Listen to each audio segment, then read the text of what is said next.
Hello and thank you for joining in on today's training.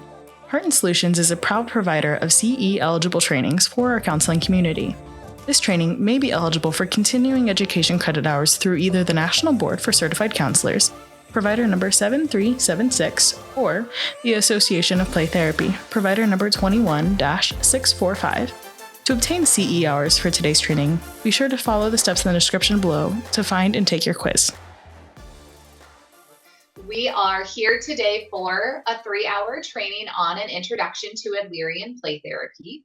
Adlerian play therapy is a method of integrating the concepts and techniques of individual psychology with play therapy skills and strategies. During our time today, you're going to get to have some fun, engage in this interactive workshop, and learn the basics of Adlerian play therapy. For those of you in the play therapy world, especially those of you in Iowa, you most likely are familiar with Kim Feeney. Kim is the current president of the Iowa Association for Play Therapy, and she's been an IAPT board member since August of 2016.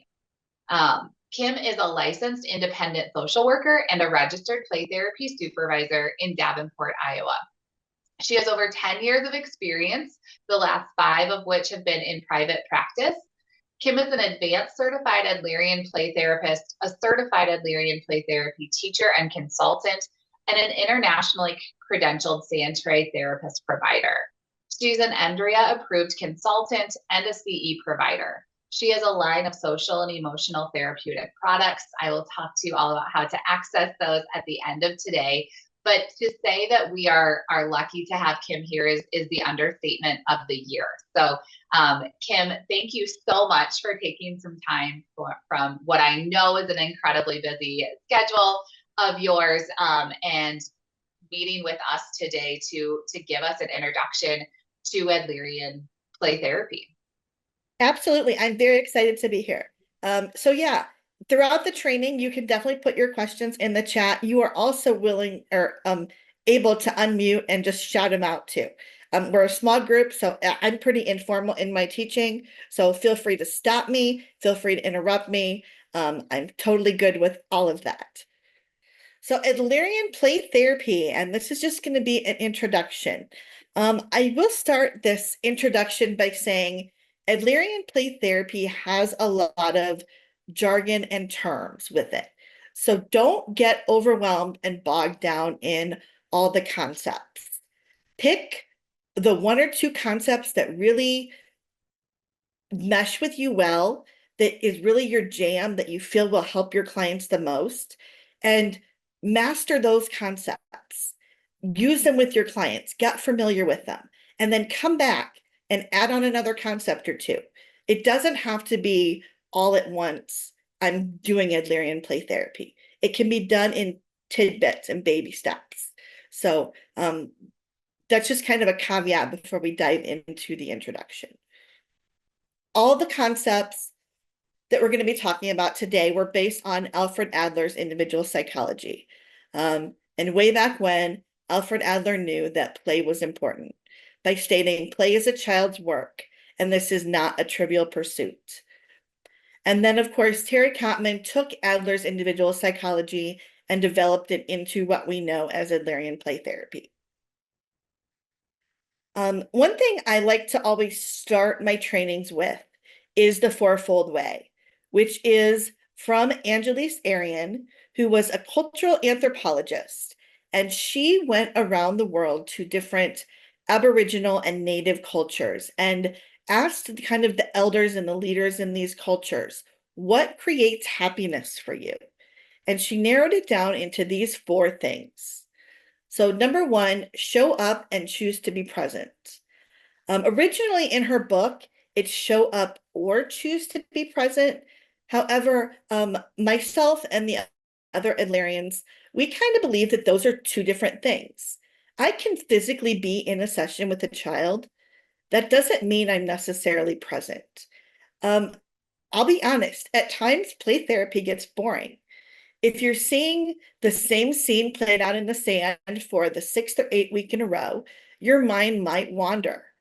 If a child's drawing or creating a drawing and they want to do it in silence, you may think about your grocery list or who's picking the kid up from school or your next session. I mean, it all happens. It's just the reality of play therapy. So show up and choose to be present. And I'm hoping that's one of the things that we can do today. Again, take care of yourself, take care of your needs. But when you're here and your cameras are on, show up and choose to be present, just like you would with your clients. Pay attention to what has heart and meaning. Again, we do this with our clients, whether it be Harry Potter or Pokemon or the latest video game. We gravitate towards what has heart and meaning to our clients. And in Adlerian play therapy, we can create interventions around what has heart and meaning for our clients because it is an individualized treatment plan. And again, kind of what I was saying before, with what has heart and meaning to you in this training, it may be different for each and every one of you. So take the concepts that really mesh with you and that you feel are important and you can utilize with your clients, and you can leave what, doesn't seem to fit or connect. That's okay. Telling the truth without blame or judgment. Of course, we do this with our clients.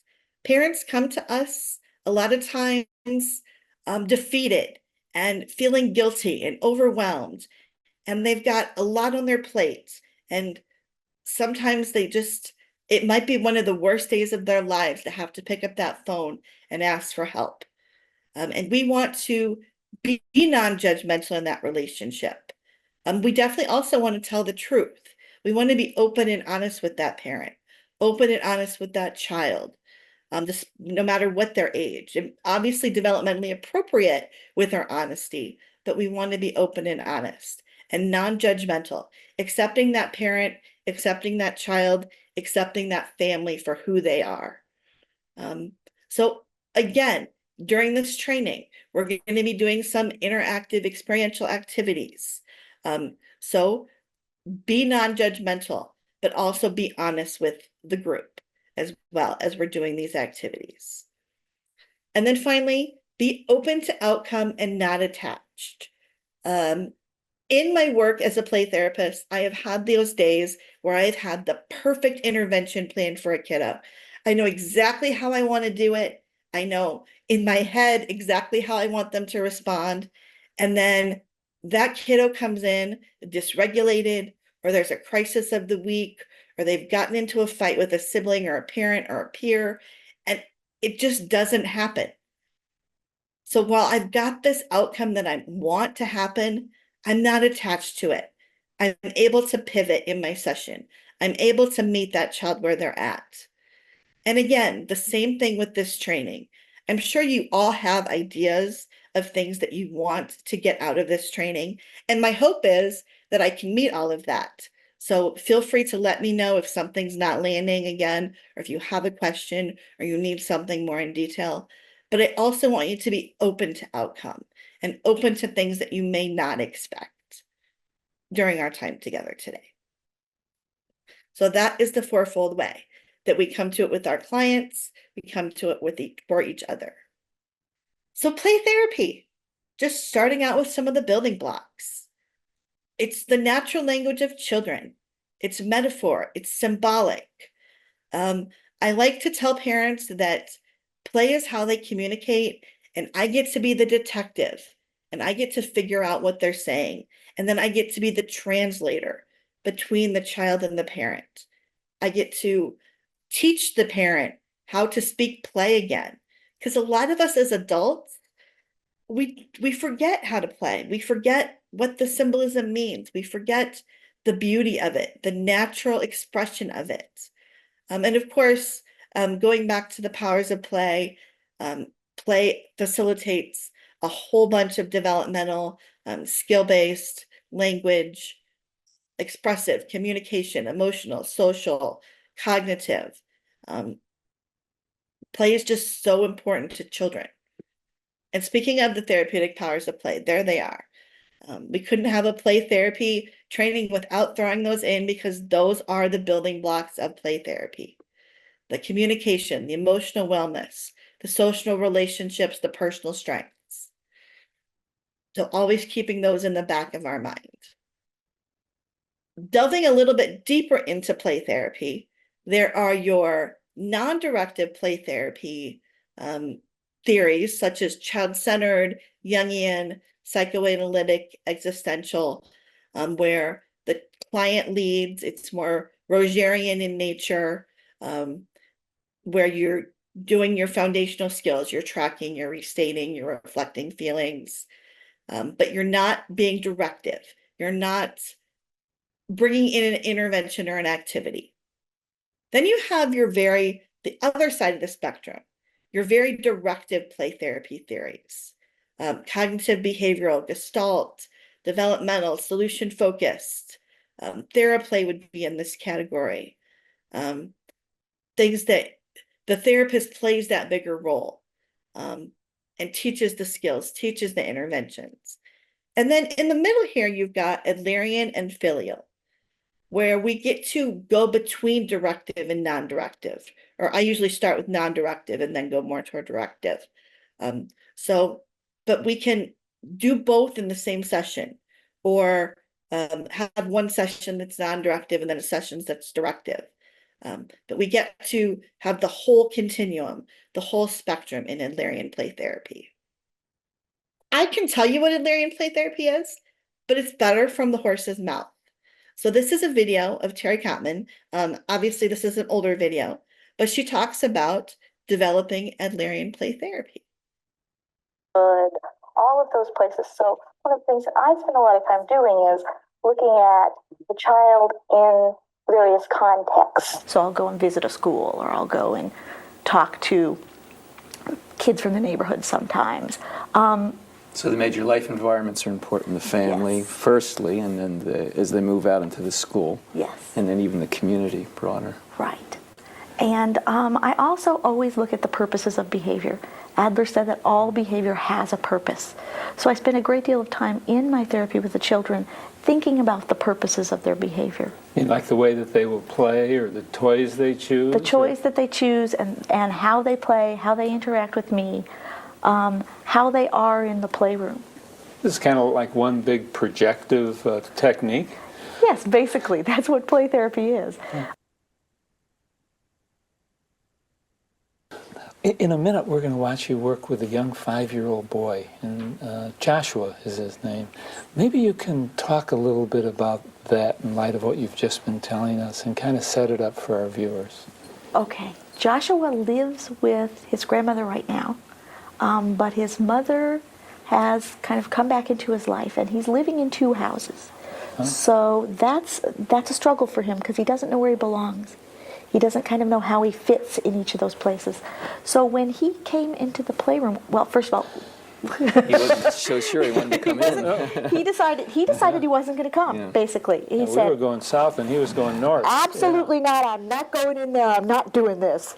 And so I took a couple of the puppets to try and engage him, and he got kind of feisty with one of them. I took a monkey, and he was kind of batting the monkey. And one of the things that I make from that is that he's a kid who doesn't feel like he's in control of his life right now. And so those were the kinds of themes that we had in the session. One of the things you look at is for themes in the play. And he was going to show me that I was not going to be the boss. And he did, kind of over and over and over again. He also, though, showed me that he would take care of me, and that he was concerned for me, and those kinds of things. So it was a really kind of cool combination. What are some things that our viewers should look for in this interview? Well, one of the things is how he does express his need for being in more control. Even little tiny kids need to have control of some things in their lives. And if a kid is feeling like he doesn't have control, then he's going to play that out in some way. Okay, that's Joshua, but what should they look at in terms of Terry, in terms of what Terry's doing? Okay. One of the things I tried to do was make some guesses about that need for control. I also tried to do a whole lot of encouraging kinds of things to him. So I pointed out his assets. I pointed out where he tries to do things. So that was a lot of the stage 1 work. Yes. I also did some stage 2 work in terms of I asked him to draw or play out a family. And he chose not to do that exactly, which is pretty typical of a 4 or 5-year-old anyway. But he did give me a drawing of something, and then I used the drawing to explore some ideas, and I used the drawings that I made then to go into some third phase and fourth phase kind of things, some guesses about kind of what was going on. Well, let's watch. This is going to be neat.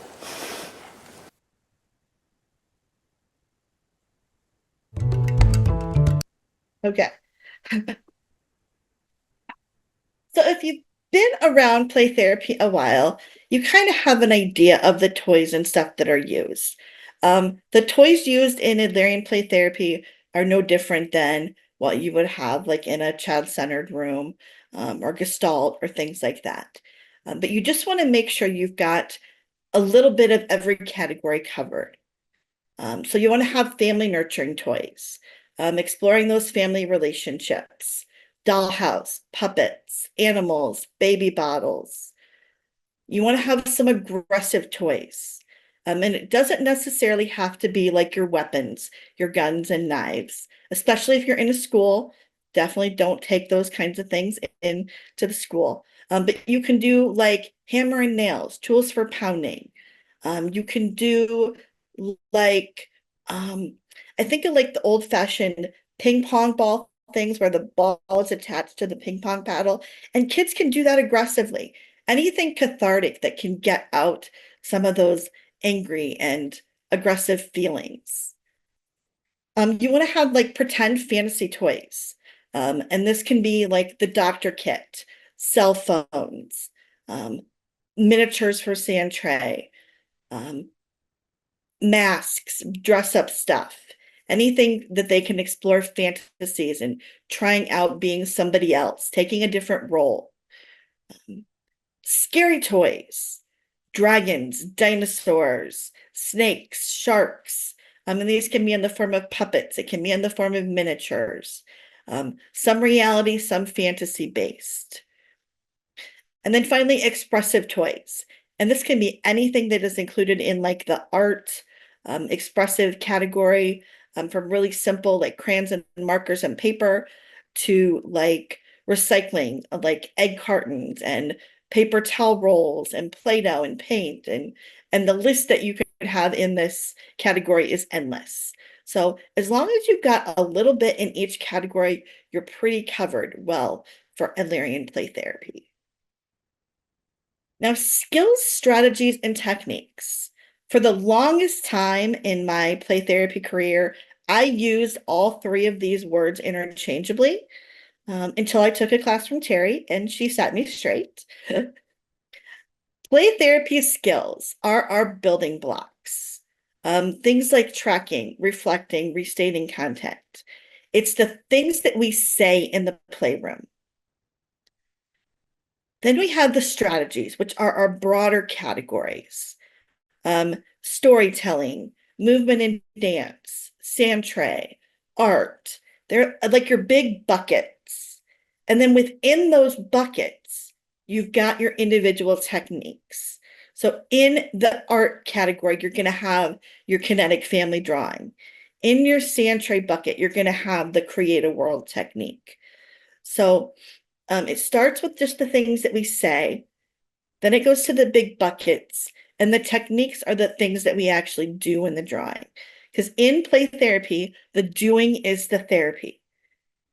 There's a difference between play therapy and talk therapy in the playroom. And neither is better or worse. It's just what that kid needs at the time. So the techniques are the doing in play therapy. Does that make sense? Because it took me a little while to grasp all these concepts. Okay.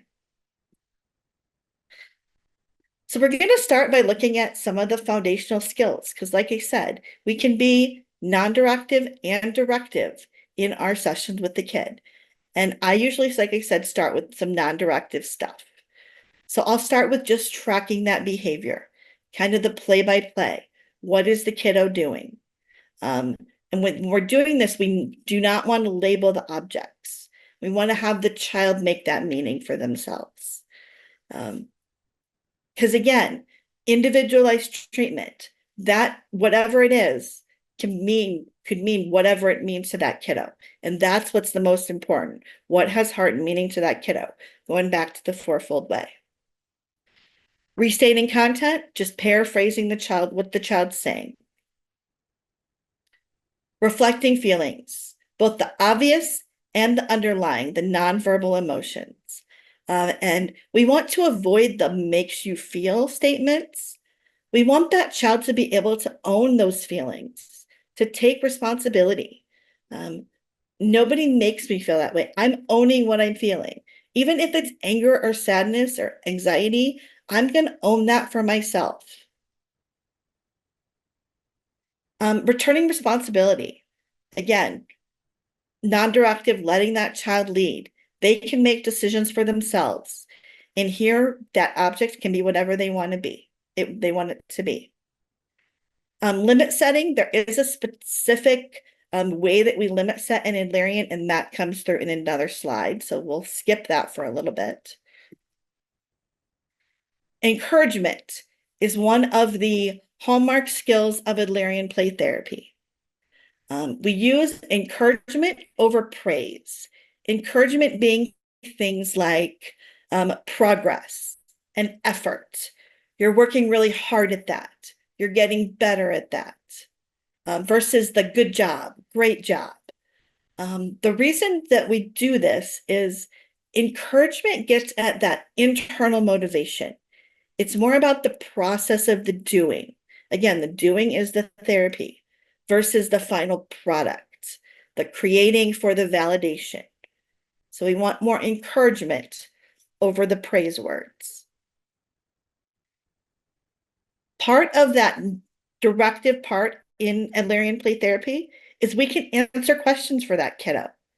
And we can ask questions to the kiddo. However, asking questions, I try to limit my questions in play therapy to like 5 a session in like a 45-minute session, because I don't want that child to feel like it's an interrogation. I want the child to enjoy coming. So I work really hard to use more statements than questions. I use things like I'm wondering, I'm noticing, I'm guessing, I'm seeing, I'm thinking, versus asking it as a question. Because the child doesn't need to affirm or confirm my statements. I can just float it out there, give it food for thought.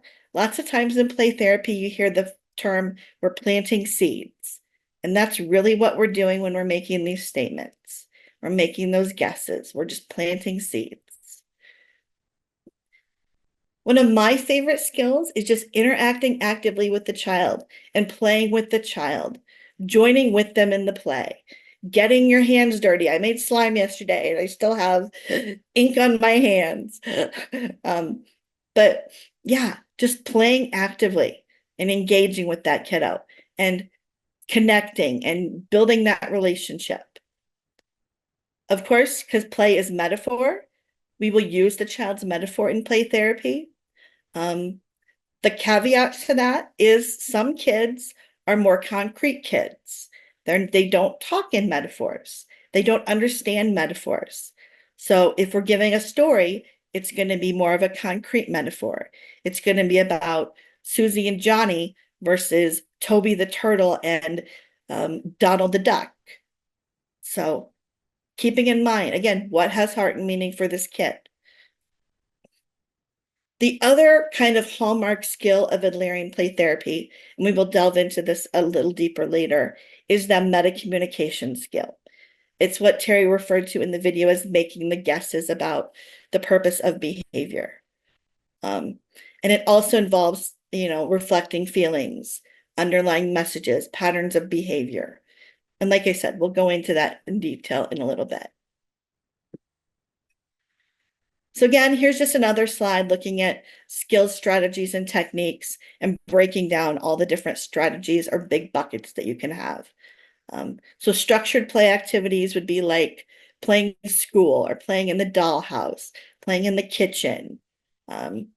Adventure therapy techniques are more like body-based, things like doing the mirrors and the shadows, which is the opposite. So body-based movement techniques.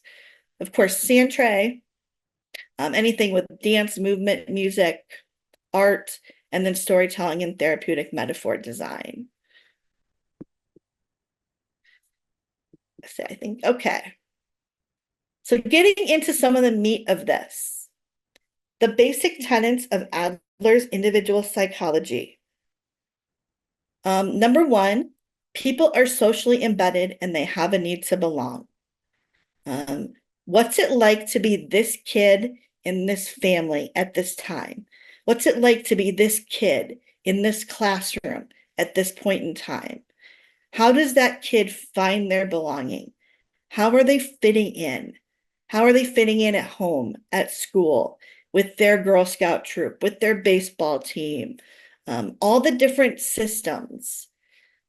Adler, I kind of think of was the original, one of the original social workers, that person and environment mentality, systems approach. Number two there, people are self-determining and creative. We get to make choices. We get to be creative with our lives. We have determination. We get to make our path. Even if we're 3 and 4, one of the first things I'll teach parents is that limited choices. It doesn't matter if that kid walks to the car like an elephant or a monkey, as long as they get to the car in the morning.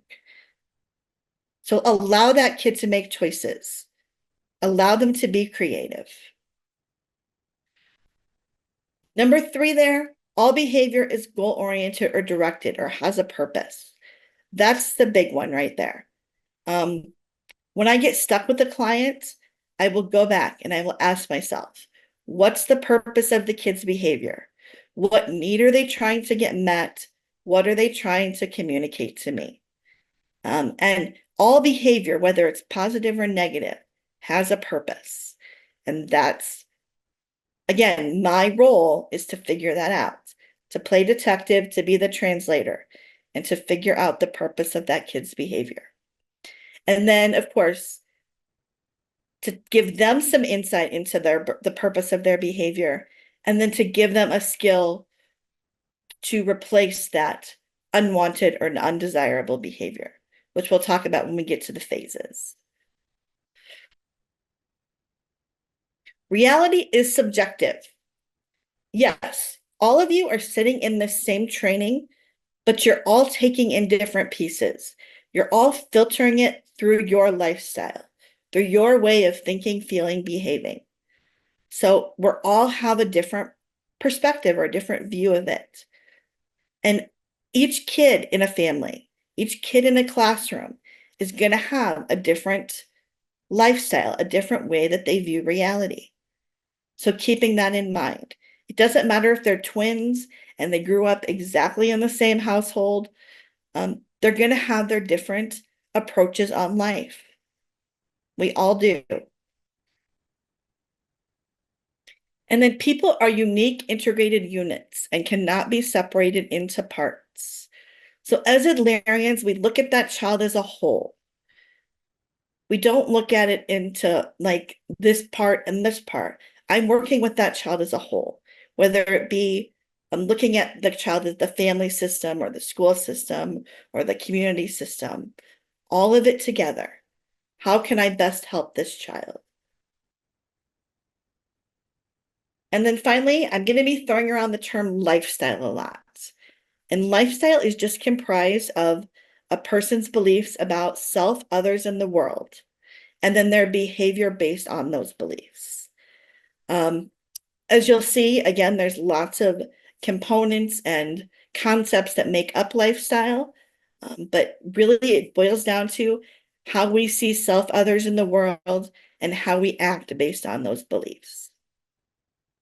And of course, thinking, feeling, behaving. We can interject at any of the points of this triangle. We can work to change the child's thinking about self, others, in the world. We can work on how they changing their behavior based on their thinking patterns.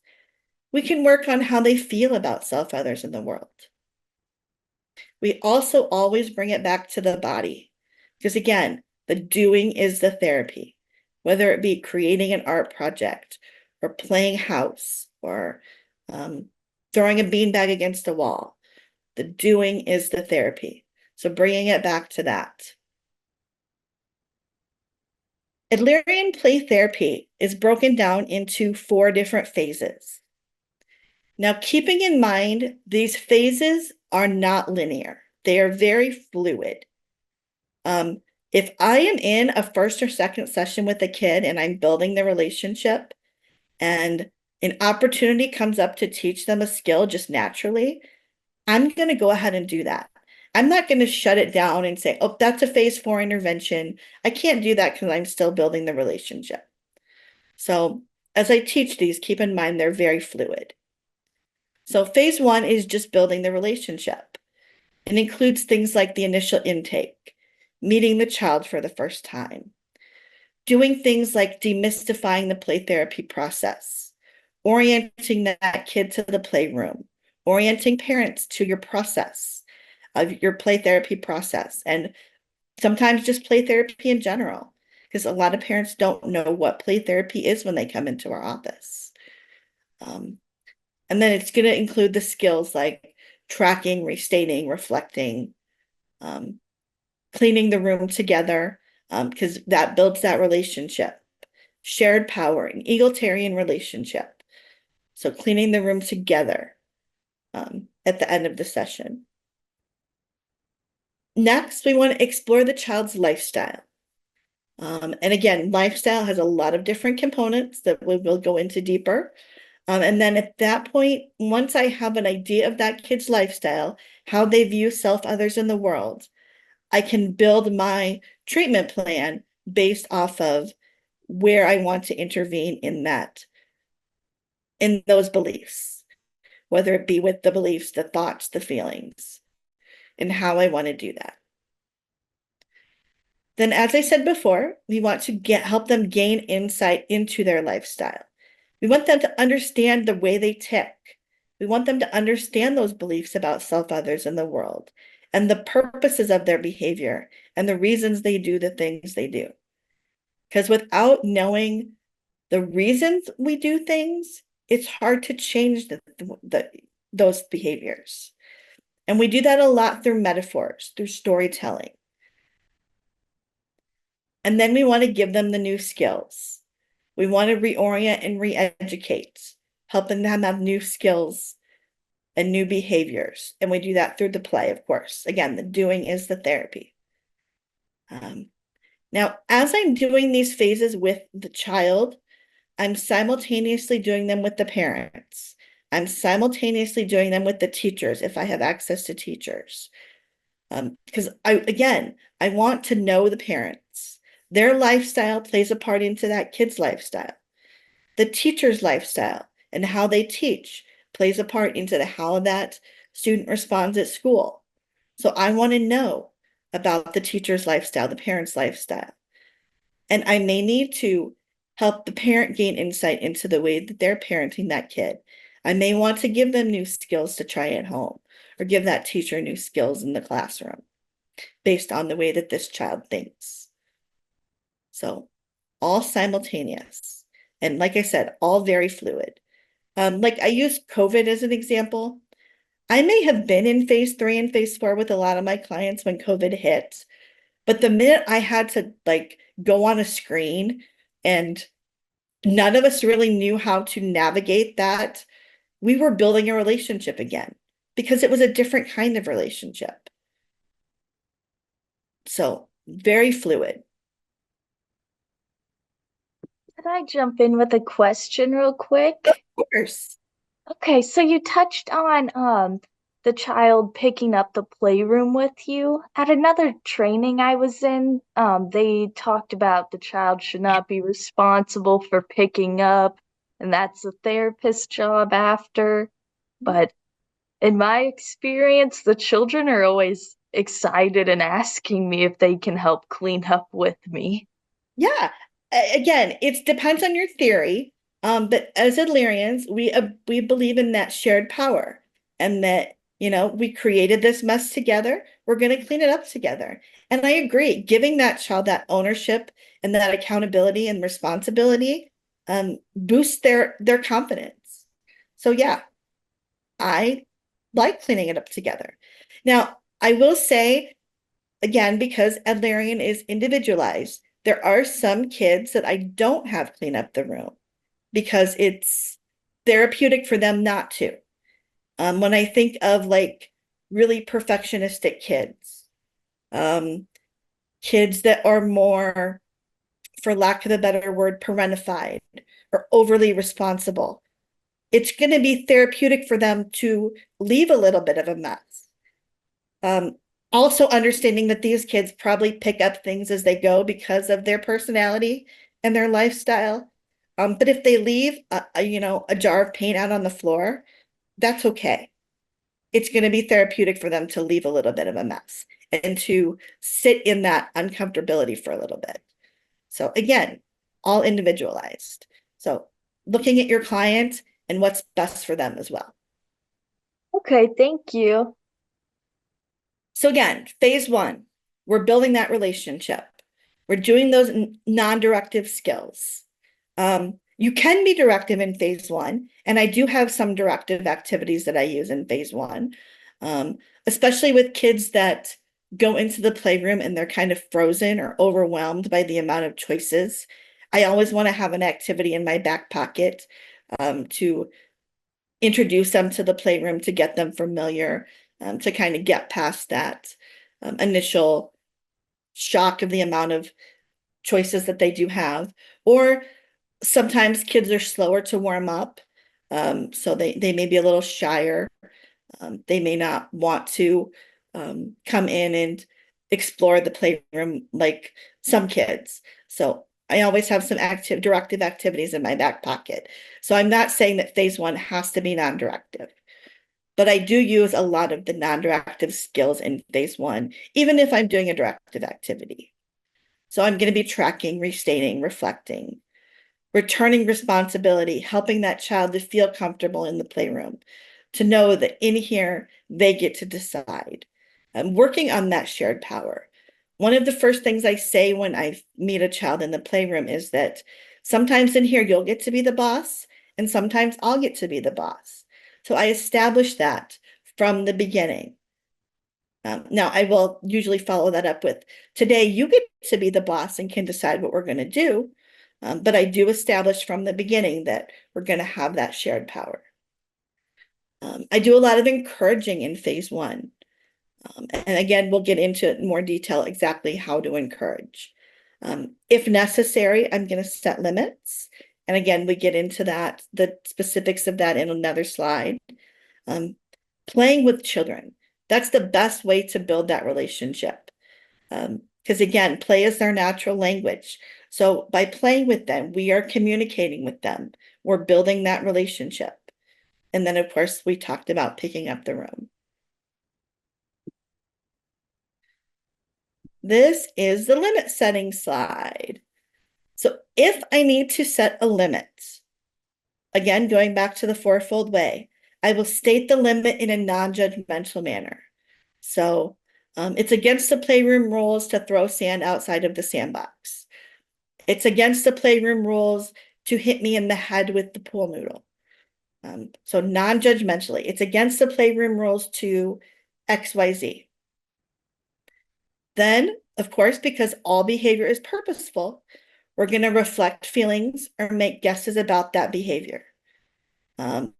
You are really excited that we get to play with the pool noodles, and sometimes you're not sure where you're hitting. Or you want to show a rainstorm in the sand, and you think that throwing the sand is the best way to do that. Again, non-judgmentally, just making a guess. And usually if you're wrong, the kid will tell you, but they don't have to. We're just, again, that's one of the things, we're just floating out there. Then we're going to, again, because we have that shared power, we're going to help the child generate alternatives. What are some ways, different ways that we can show a rainstorm in the sand? It may be showing them you've got a sifter that you can, sift the sand through. Or it may be that you let it go slowly from your hands. Or what are some other ways, if you're really excited, you can't, with this pool noodle, you can hit me in the arm or you can hit me in the leg, but the head is off limits. The head is against the rules. Now, I will say 9.5 times out of 10, that's where I need to stop. I don't need to go any further. The kid understands the limit and they have new ideas to get their need met. However, if the behavior happens a second time, I'm going to redo 1 through 3, and then I'm going to go to step 4. I'm going to ask the child, if this behavior happens again, what do you think should happen as a consequence? And we'll come to an agreement about that. If it's the sandbox, a lot of times the child's consequence is more severe than the consequence that I would have. A lot of times they'll say, I guess I can't play with the sandbox anymore. No, what about we stop playing with the sandbox for 5 minutes?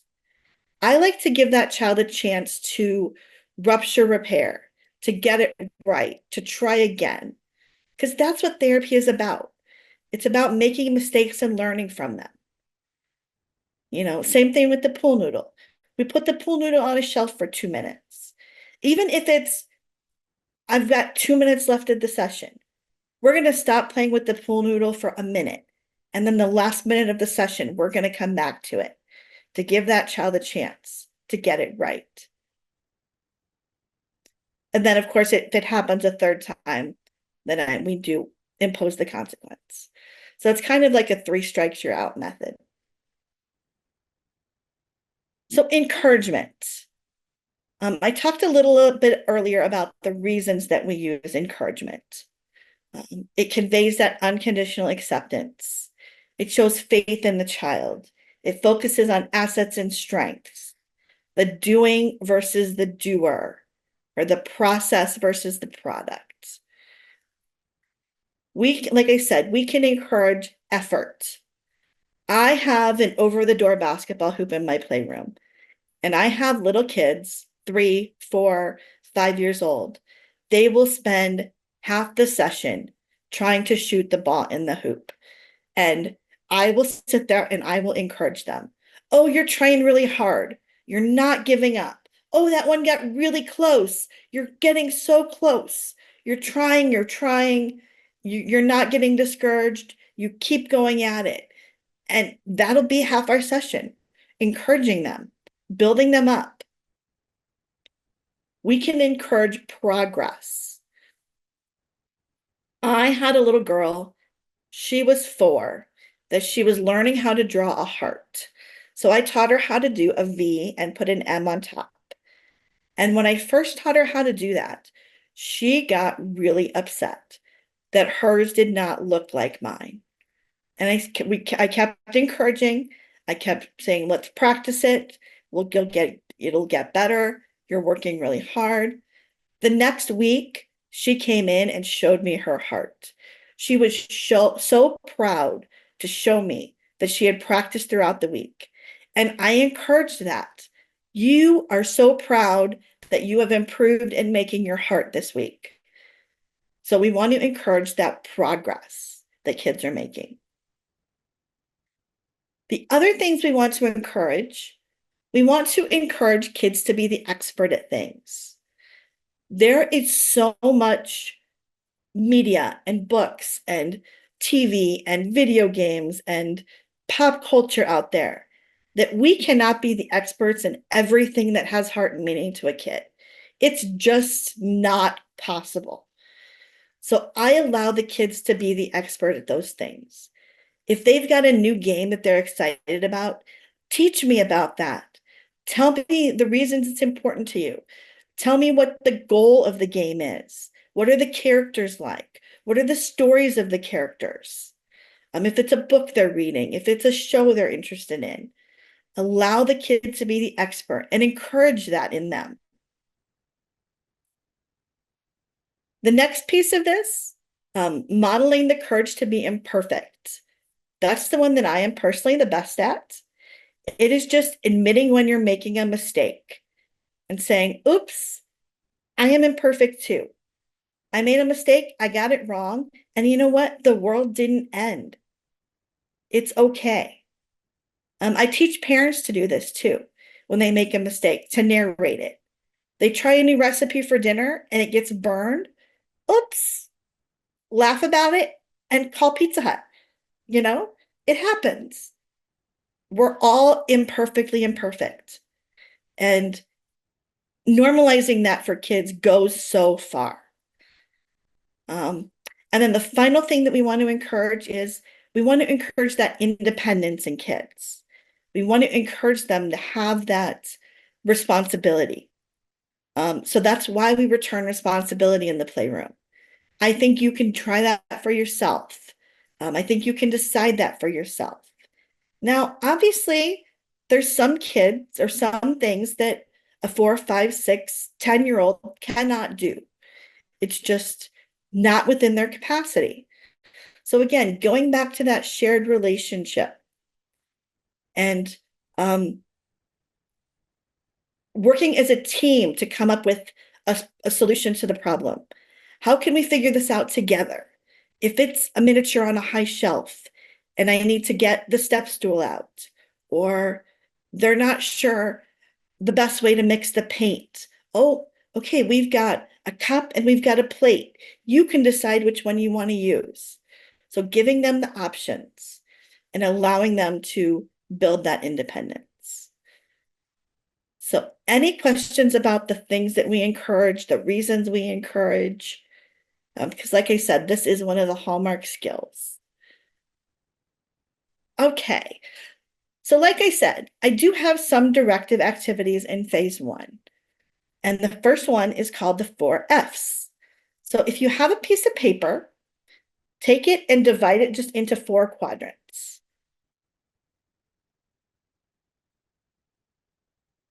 And we are going to do what we call quick draws. Quick draws is where you give somebody like 45 seconds to draw something. We do quick draws because not even Picasso is going to create a masterpiece in 45 seconds. It takes the pressure away. And I will do this with the kid, again, building that relationship, doing some self-disclosure. So in that first square, I want you to quick draw something, anything you want, about family. So go ahead and go.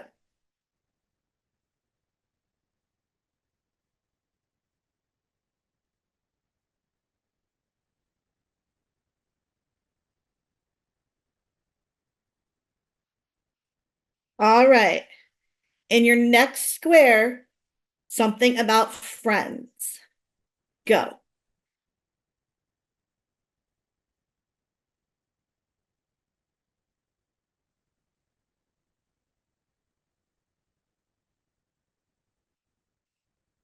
All right. Your third square is something fun. Go ahead.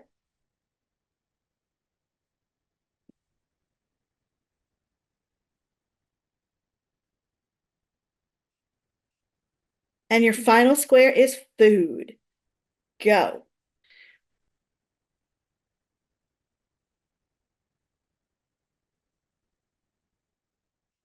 All right. And then, of course, you would just take turns talking about your drawings with the kiddo. And like I said, I do this simultaneously as the child's doing it. So does anybody want to share how that experience was, what that experience was like for you? Yeah, I really appreciated, Kim, the lack of perceived pressure, right? Like even amongst the squares, I found myself kind of fretting over my lack of artistic ability more in the first square. And then by the time we got to the end, like really embracing, let's make this as kind of messy as possible. So I really liked that element of kind of not having to fret and focus on that part. Absolutely, yeah. Because again, you don't want kids to feel that it's the product that matters, because it is the process that's important. Anybody else have anything that came up? Yeah, I was more noticing the like, I guess maybe this is a little bit more outcome, but after I was done, I just kind of observed like some of the things that were similar or different about each of my quadrants. Like my first three all involved a lot of people and like them doing something. And then the last one was just more like these images. And I have not had breakfast, but I'm thinking about burgers, pizza, fries, and pop, which is like not my normal 10 a.m. craving, but that one felt like one out of left field. But I was also thinking about, so far already, a lot of very specific kids are coming up, in my head of like the what ifs and how do you, how they might respond to this or that. So it's just, I won't spend time talking about all of them, but just it's kind of cool to think about what things might work for them, what things might not, seeing how that plays out, holding that space, all that kind of stuff. So. Absolutely.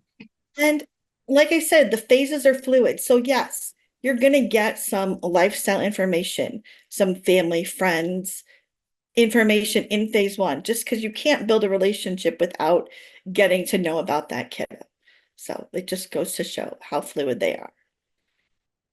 Kim, you may address this, but I guess going back to how do you address if there is a section where maybe they're not drawing anything, like friends, right? Maybe that's an area they're struggling with and they get to that section and they're having a hard time putting anything there. Are there prompts you use, or do you just let it sit blank? Or I would reflect that, it looks like that's a really tough category for you to draw something, or it looks like you're having a hard time coming up with something to draw. Yeah.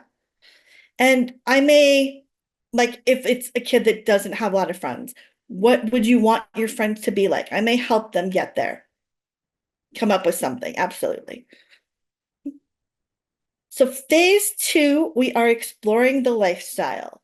Again, lifestyle being that individual's view of self, others, and the world, and the behaviors that they have because of those beliefs. So we're going to be a little more directive. We are going to be bringing in some questioning, some techniques. We're going to observe the relationships. How does that child interact in the waiting room with the parents, with the siblings, with other kids that come into the waiting room? We're going to initiate activities designed to gather this information that we need to explore the lifestyle. So our first couple concepts in the lifestyle. Family atmosphere. Adler was really big on birth order. Oldest children, very responsible, leaders, organized. They had some of that alone time with the parents before other children came. So they're kind of seen as sometimes the favorite of the parents. You've got your second kids, always trying to catch up with that oldest, always feeling one step behind. They may try to, again, gain their significance in other ways. If the oldest kid is really into art, they may be athletic. If the oldest kid is really into music, they may go to art or more book smarts. They're going to try to find their own path. Then you've got your youngest, your babies, also kind of seen as that favored child. They get more, they get kind of some one-on-one time with the parents in the home after all the other kids have left. So they may be seen as pampered or spoiled, in Adler's view. Then your middle kid, the peacemaker, always trying to be the go-between and keep things harmonious. Only children, again, they may be more inclined to connect with adults than kids because they've been around adults more for the majority of their formative years. Now, when looking at birth order, it's not just chronological birth order, 1, 2, 3. We're looking at more psychological birth order. And things like family rules can play a part into this. Rules regarding gender, rules regarding culture, and things like deaths and miscarriages and disabilities can play a part in psychological birth order. And then, of course, we've got blended families and adoptive families and foster families. that are all going to shift how that psychological birth order plays out in families. So keeping that all in mind. Then what is really close to family atmosphere is family constellation, which is kind of like the affective tone of the family. The parents' attitudes towards discipline, how they raise, are they more helicopter parents or do they do more gentle parenting? What are the family values? What are the cultural rules? Socioeconomic status comes into play. I think of it as what are the adjectives that describe this family? And there are times in parent consultation, I will ask the parents, if I were to say, describe your family to me, list 5 adjectives, just to get their perspective. Because again, reality is subjective. What I see may not be what they see, may not be what the kid sees. So I want to get everybody's input into this. So again, that family is that first system, that first place of belonging for that child. So we always want to start with the foundation, looking at family atmosphere, looking at family constellation. Life tasks. Adler came up with 3 of them, being family for kids and love intimate relationships for adults, friendship, school for kids, and work for adults. And then Adler's student, Harold Mozak, came up with self and spirituality. So the family life task is looking again at how that kid belongs in that family. How do they get along with parents, with siblings, with extended family members? How do they find significance and belonging? Are they able to contribute to things like chores and household tasks, things like that? Friendship is kind of twofold. Is that child able to make friends? And is that child able to keep friends? Because those are 2 separate skills. I've had clients on both sides of that spectrum where they can go to the playground and they can make friends with anybody that's around. But when they go to school on a regular basis, they don't have any true friendships. And then I've got kids that have 1 or 2 really, really good friends. They're able to keep for, throughout like elementary school, but they're not really able to make new friends. They struggle with that. They struggle to find commonalities with different people. So looking at both sides of that coin. School for kids, again, how does this child find significance in the school?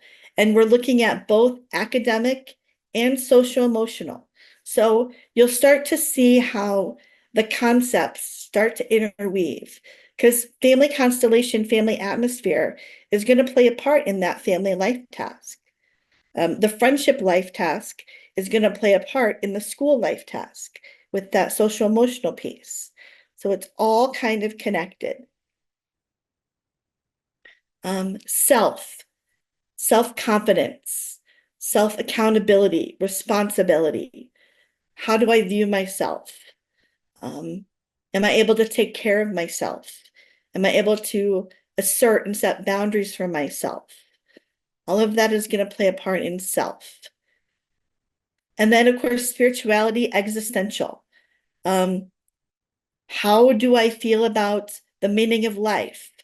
What happens when we die? What's the reason we're here on this planet? All those big existential questions. Now with spirituality, I know it can sometimes be a touchy subject with some families. I get intake information on that family's values at the intake of spirituality, existential. And then in my sessions, when these big questions come up, I try to align with that family's values. Now, if I have a teenager that brings in a different concept, I will discuss that with them. I won't avoid it, but I will not bring anything in that is not in alignment with the family. That's just personally the way that I decide to do that. Obviously, discuss this with your agency, discuss this with, supervisors, things like that, because I understand that it can be kind of a big concept.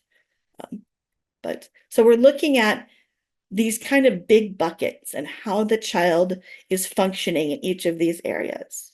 So when I start my conceptualization, this is kind of where I start. How is the child functioning in each of these 5 areas?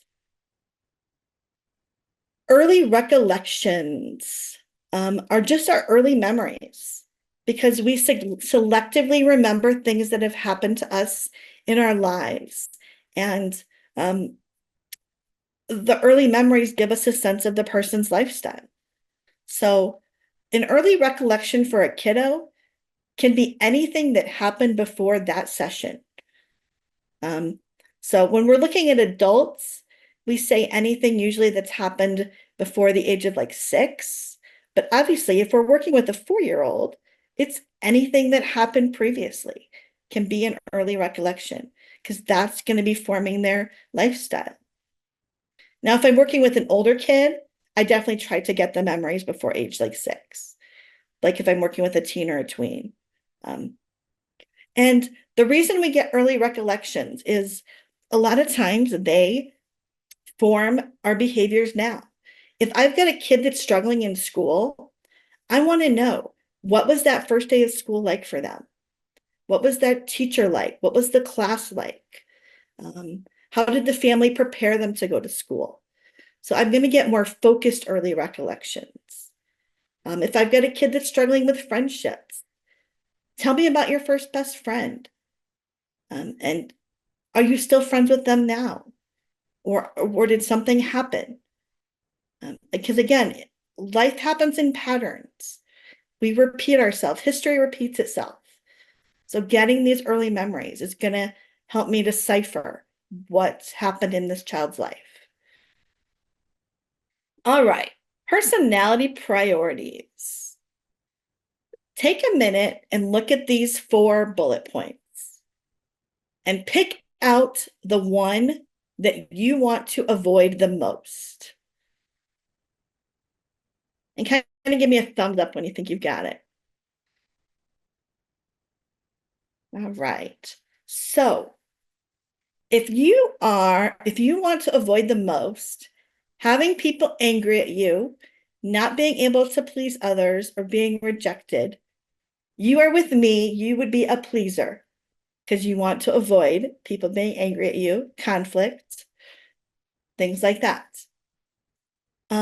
Number 2, if you want to avoid the most, feeling inferior, not doing your best, feeling like your life is meaningless, you would be in the superiority category. Number 3, being stressed out, feeling uncomfortable, other people's expectations, and feeling pressured, you would be a comfort personality priority. And then being embarrassed, humiliated, out of control, or making a mistake, you would be a control personality priority. Now, keeping in mind, we all want to avoid all of these things because none of these things are good. It's kind of like a pie chart, and which piece of your pie is the biggest? Because looking at personality priorities, there are no better or worse. They just kind of are.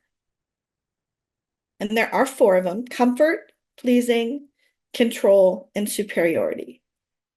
And they go from unhealthy to healthy. It's kind of a continuum or a spectrum. Now, that control and that superiority has 2 subtypes. So you can have the healthy side of control, which is control of self, control of you, your behaviors, your actions. And then I'm sure we've all encountered those control of others. They want to control the context, this conversation, everybody around them, everything that's going on. That would be the unhealthy side of control. And then superiority, you have the healthy side.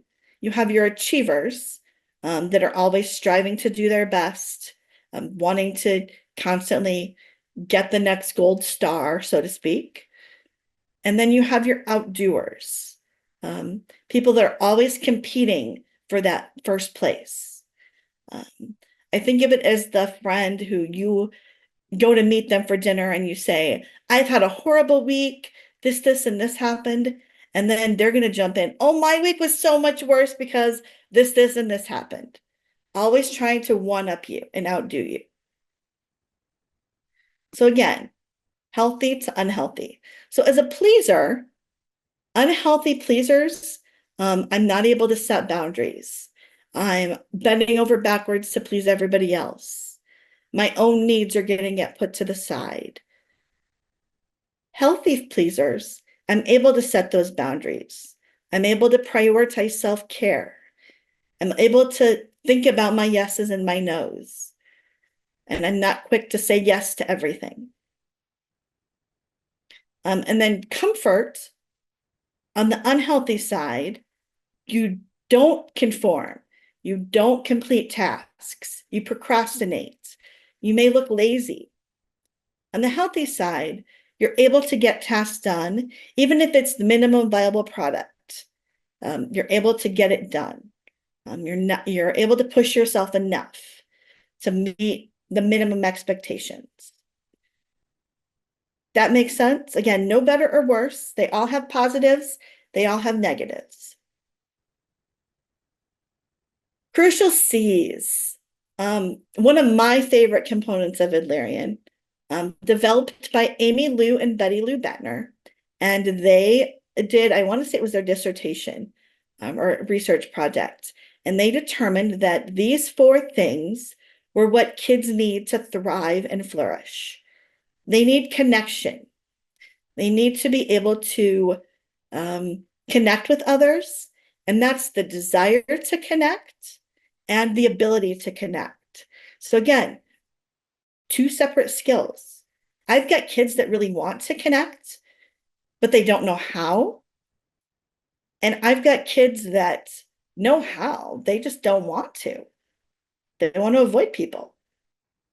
So again, 2 separate things with connection. Count.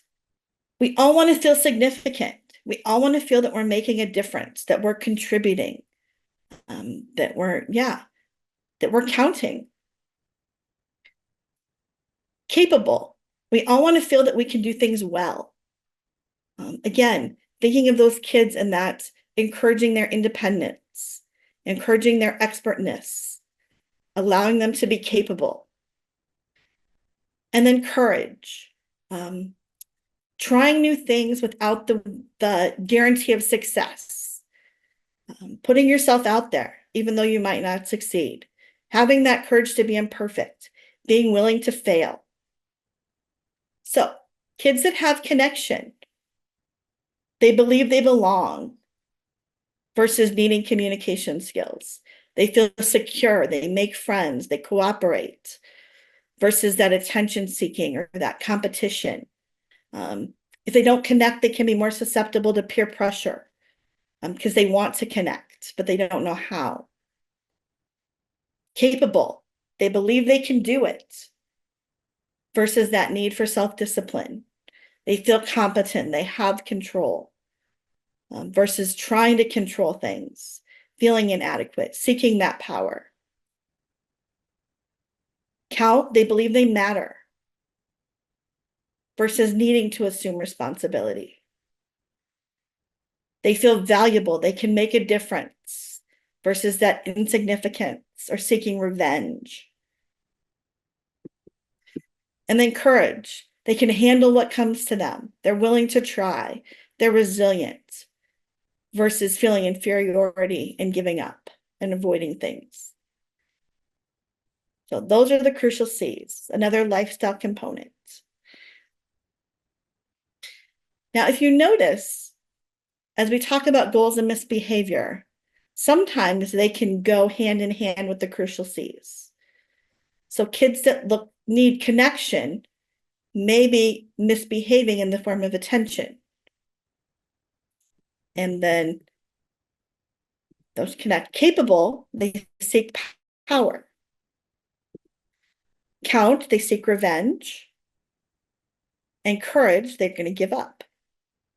That proving inadequacy. So there can be a correlation. Again, it doesn't always turn out that way because the goals of misbehavior are environmental and relationship. They can be relationship specific. So like I can have a kid that is attention at school and power at home, or revenge with dad and power with mom. So it's not always one kid has one goal of misbehavior. It can be relationship and situational dependent. So if I've got an attention type kid, that adult is going to feel annoyed, irritated, guilty, or worried when that child acts up. Actively, that kid is going to be showing off. They might be the class clown. They're going to be really needy. Or passively, they're going to say, I can't in order to get attention. They're going to be clingy or anxious. And they're going to temporarily stop the behavior when they're corrected. And then they're going to notice they don't have all the attention, and it's going to just cycle back around again. If I have a power kid, when that kid is acting up, the adult is going to feel angry, challenged, threatened, or defeated. And I have felt all those things in session with power kids before. Because the kid argues, contradicts, defiant, dishonest, or lazy. They're going to forget things in order to control power. And again, when they're corrected, that kid is going to dig their heels and just up the ante. That's when you get into that power struggle. So again, one of the first things I teach parents with power kids is just to walk away. Don't give into that power struggle. Pick your battles. If it's really that important to you, if it's your stake in the ground, okay. But if it's, again, get into the car in the morning, let him go like an elephant or a monkey. It's okay. Let him wear mismatched pants and shirts. It's okay. The world's not going to end. Revenge kids is going to leave that adult feeling hurt, disappointed, disgusted, sometimes wanting to get revenge themselves.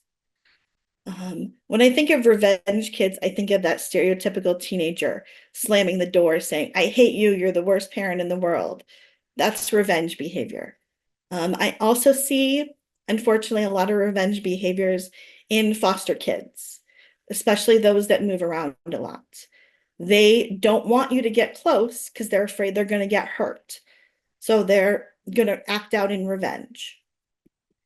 They're going to be malicious, violent, stealing things, hurting others. Bullies don't want to get close to you, or moody or pouty or withdraw. And again, if they're corrected, they're going to try to retaliate or get even.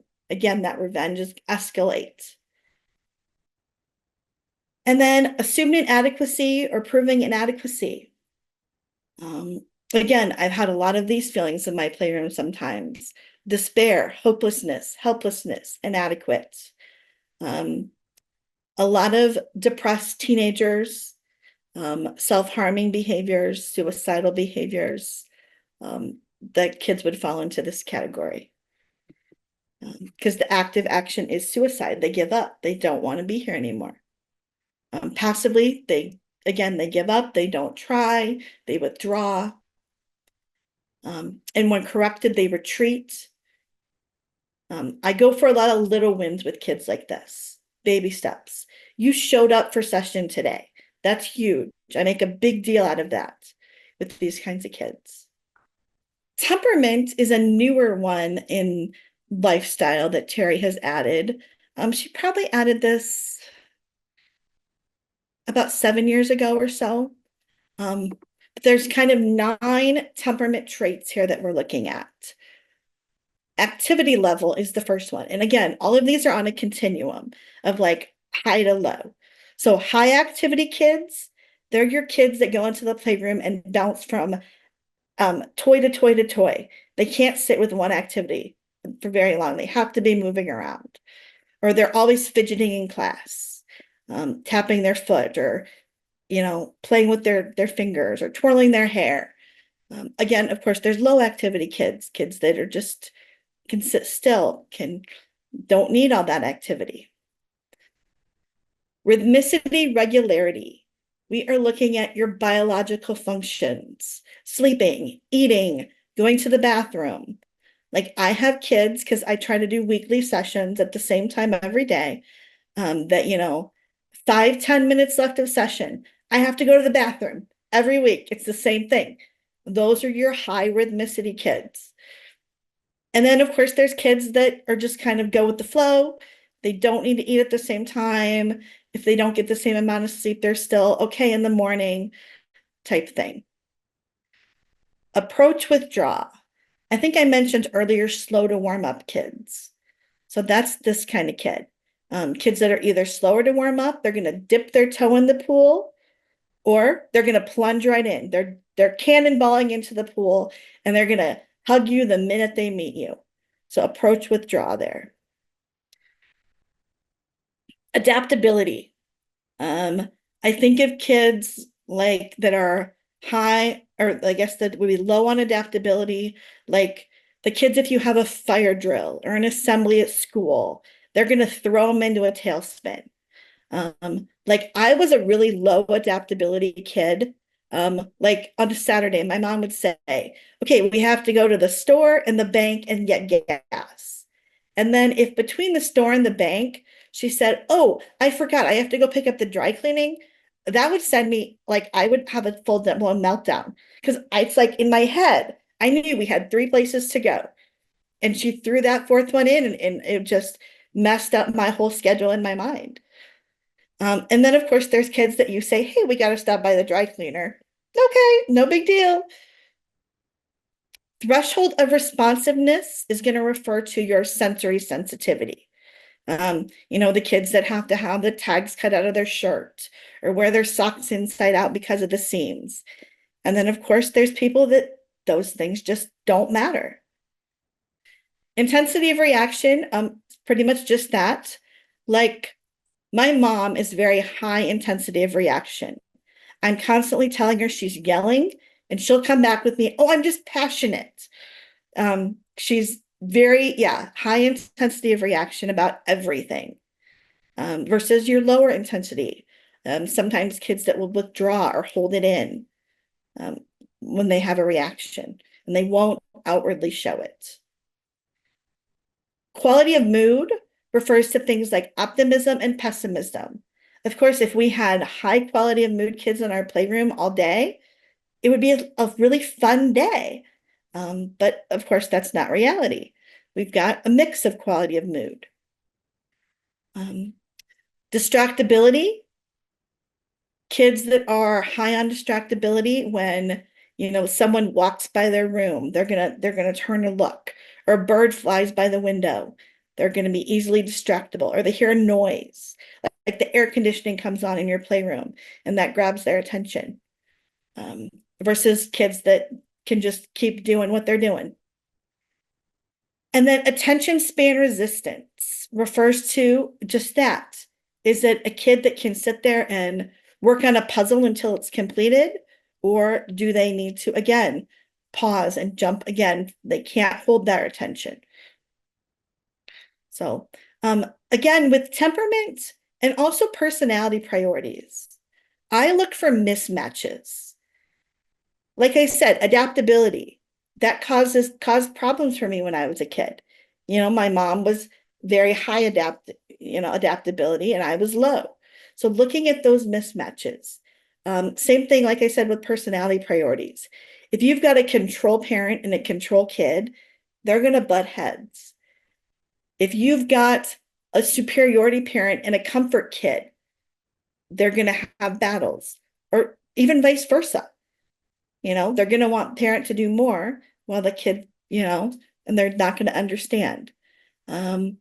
If I've got a high rhythmicity regularity kid that needs to eat and sleep and go to the bathroom on a schedule, but then, mom is adapting everything and changing everything, that's going to be a mismatch. So that's kind of where I use some of these components in like my parent consultation or teacher consultation. Where's the mismatch? Like with temperament, I like to have parents do a scale, like 1 to 10. What are they? What's their kid? If there's another parent in the home or other siblings, because even siblings can have mismatches that can cause issues in the family. And of course, I would be amiss if we did not talk about culture and diversity, because families are unique. Families have cultures of their own, and culture includes so many things. Yes, it includes things like race and ethnicity and gender and sexual orientation and all of the common things that we think of. But like living in Iowa, farm culture, it's its own culture. Military families, they're their own culture. Rural, urban, I mean, there's so many things that culture can refer to. So look at this family and what things have impacted them culturally that they may not even think of. And this is just, again, just pointing out metaphorically that culture is an umbrella term. And again, not limited to the things on the screen. So many things fall into culture. So I've got all these lifestyle components. I've got crucial C's and personality priorities and goals of misbehavior and family atmosphere, family constellation, culture. I want to take it and boil it down to that kids' beliefs about self, others, and the world. I am, others are, the world is. Therefore, life or my behavior should be. So if I've got I'll take myself as a pleaser. I am needing to please everyone. Others have expectations of me. The world is needing my help. Therefore, life or my behavior should be about pleasing everybody or about avoiding conflict or about being the peacekeeper. And obviously, some of the beliefs I have may be true. Some of them may be mistaken beliefs, which is that orange kind of circle. And I think all the ones I just listed about being a pleaser would be mistaken beliefs. They're self-defeating. They're the distorted beliefs. And of course, some of the lifestyle convictions, they can contradict each other. It can be, I am adventuresome, and it can be the world is scary, because both of those things can be true. And how do we make that congruent in that child's mind? And then if I were to take those mistaken beliefs and spiral it down, like I am here to serve others, my mistaken belief. If that's true, then others are going to have expectations of me. And if that's true, I may not be able to meet all those expectations. And if that's true, then at the bottom of that spiral, I'm not good enough. And that's going to be my private logic. So I need to live my life as a pleaser because I'm not good enough. And everything that that kid does, that I do for that kid in therapy, is to help them to feel good enough, to help them to feel loved, to change some of these mistaken beliefs to more healthy lifestyle convictions. And there are hundreds of lifestyle convictions per kid. You can list them out. Obviously, I don't list hundreds for each kid, but you pick the 2 or 3 that are kind of like your big A agenda that you want to go after. The ones that are going to get you the biggest bang for your buck type thing.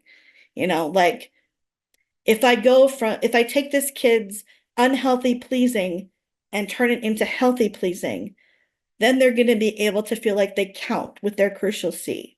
Then they're going to fit better in their school life task. So again, it's kind of like what's the first domino that needs to fall?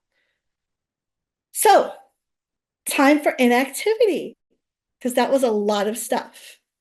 So one of the things that I do to kind of get at a lot of different things, to get at family atmosphere, to get at life tasks, to get at connect, is I will have kids just do my people. And you can do your family of origin, you can do your chosen family, you can do your friend's family, whatever people are important to you, and just draw them as shapes. Again, no pressure, because again, they're just shapes. They can be different sizes, they can be different colors if you've got colors, they can be positioned differently on the page. So just take a few minutes and draw your people.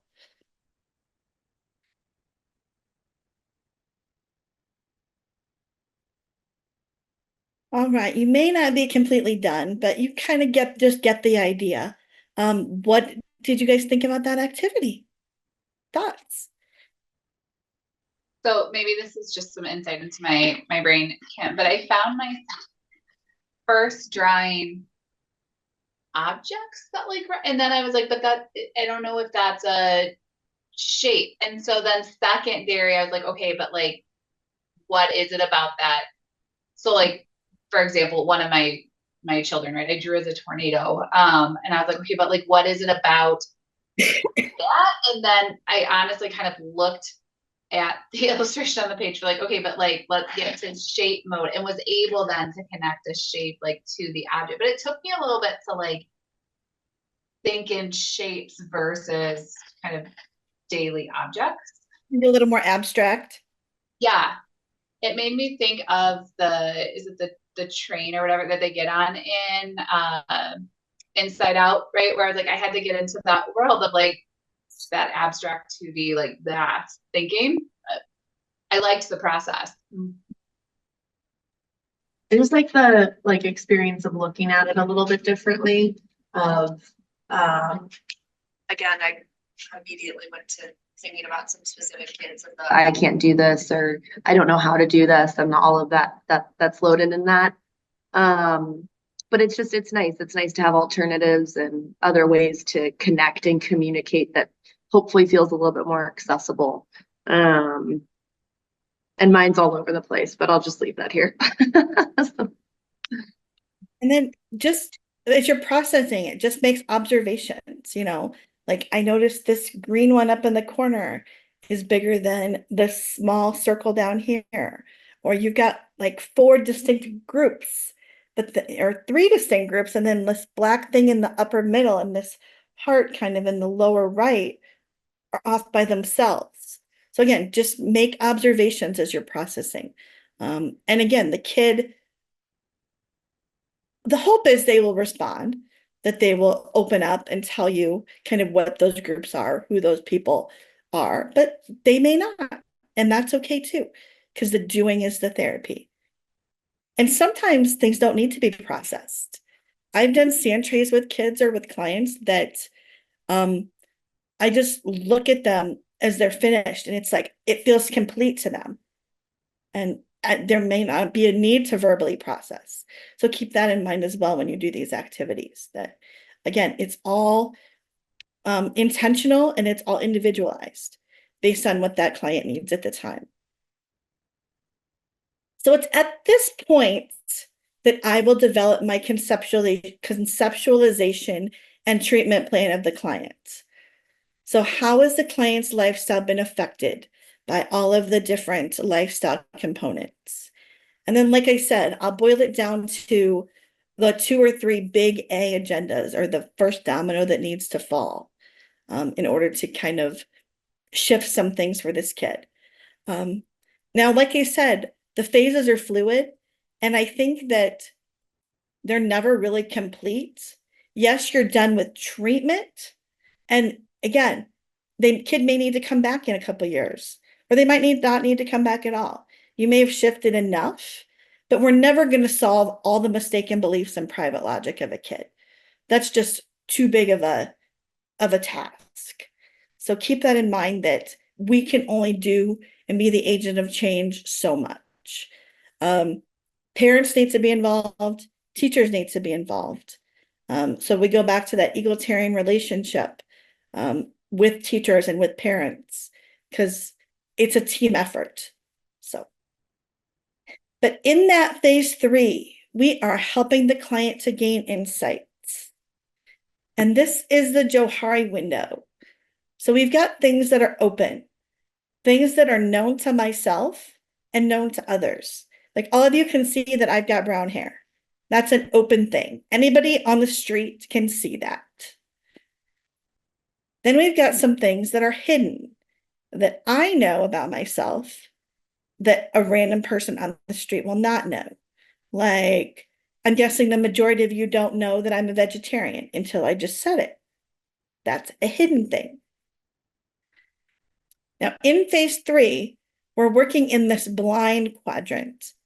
Things that we know about the clients, because we've gained some insight into their ways of thinking, feeling, and behaving that they may not know about themselves. And we're hoping to unlock or uncover this blind quadrant to them. And then, of course, there's things that nobody knows, just the ways of the universe. And again, it's all about perception. So what's the first thing you guys see here? A rabbit. Okay. First thing I saw some sort of bird, but I don't know what kind of bird that Yeah, I don't know about birds, Maggie, but I was gonna say like duck, not a goose, in that family.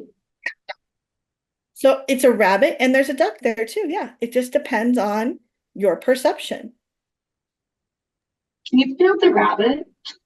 Like here's his ears and here's his eye. Oh, I love those mind tricks. Thank you. I was gonna really think about it if I didn't do that. So yeah, reality is subjective, and gaining insight is playing on that reality and just shifting that perspective, allowing people to see the rabbit in the duck. And we do that a lot through meta-communication. And I would say, I think there's a slide on meta-communication coming up. So we'll get deeper into that hallmark skill. We do that by using the client's metaphors. And we'll talk about how we can use the client's metaphors to help them gain insights. We confront some of those discrepancies. And we call this spitting in the client's soup. Like the metaphor behind it is you think of like a really cold winter day, especially if you're in Iowa, and you've got this nice bowl of soup that you're about to eat, and you're really looking forward to it, and it's steaming and you're cooling it off, and then someone comes along and spits in it. It's not going to be as appealing to eat that bowl of soup anymore. So we want to confront some of the discrepancies and the client's beliefs about self, others, in the world, and make them not so appealing after all. We call that spitting in their soup. We're going to design our own therapeutic and deliver our own therapeutic metaphors, and then initiate those activities to help them see the different perspectives. So meta-communication, there are lots of different levels to meta-communication. And the definition of meta-communication is just communication about the communication. So here and now meta-communications are really easy. It's just what's happening here and now. It can be tracking, like I saw that you frowned. It can be reflecting feelings. I'm guessing you're sad. It can be just what's happening. You know, you're going from here to there. What's happening in the moment. Now, we can go a little bit deeper with that here and now and add a meaning or a purpose of behavior. I saw you frowned. I'm guessing that you're sad that I'm not going to be able to have a session next week. So adding a meaning behind it.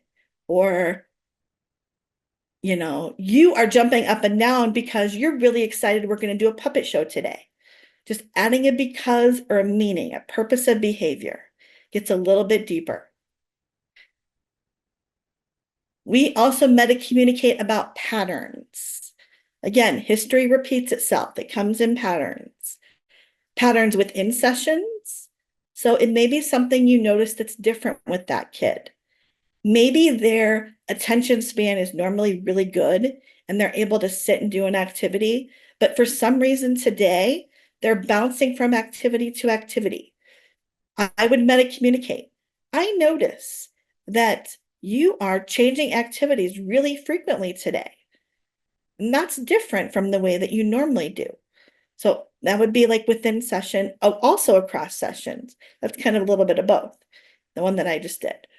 But across sessions, like I had a slower to warm up kid that the first 3 sessions, she would always come in and go to my whiteboard and draw a picture, a very elaborate, detailed picture for about 10 minutes.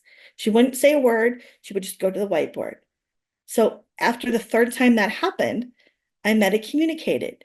I notice that the first thing you do when you come into session is you draw me a really cool picture that you try really hard to get just right.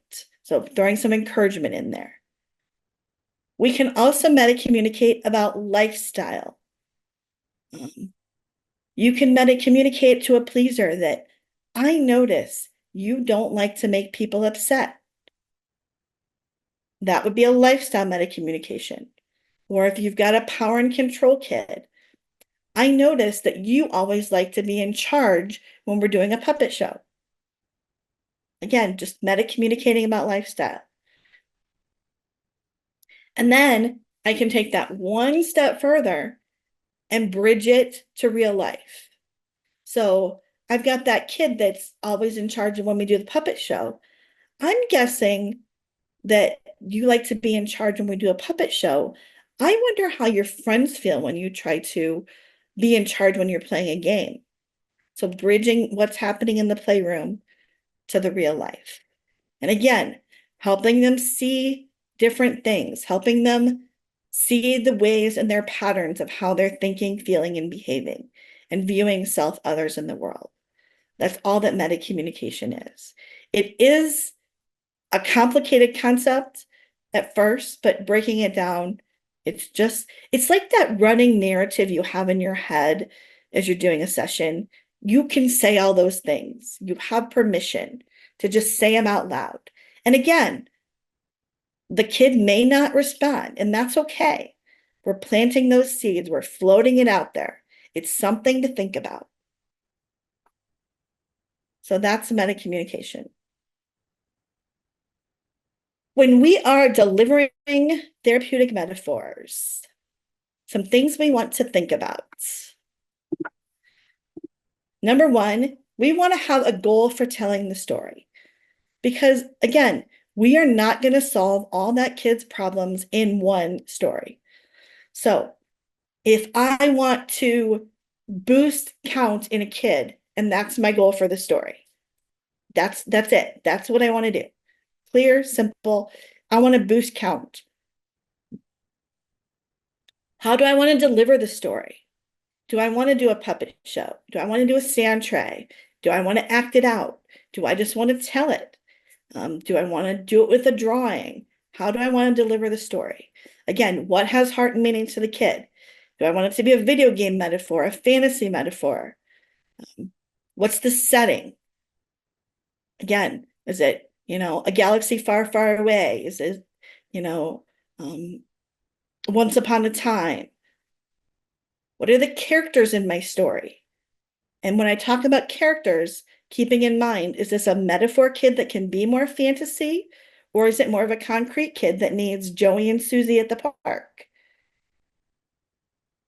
So when we have characters, of course, we want a protagonist. We want an antagonist of some kind, but an antagonist doesn't necessarily have to be a character. It can be some sort of a problem or a scenario that the character encounters. We also might want to have like a resource character or a helper character that supports the protagonist along the way. So again, what's the problem? Is it a character? Is it a situation? What are the obstacles there? How do you want to resolve the problem or the conflict? So if my goal is to help the kid count, my resolution is going to have some way where that kid gains significance or gains that feeling of count. And then, do I want to process the story? Do I just want to let it sit out there? Or do I want to reflect on that? So lots of things to think about when we're telling the story, a therapeutic story for the kid. Now, there are lots of ways that we can deliver the metaphor as well.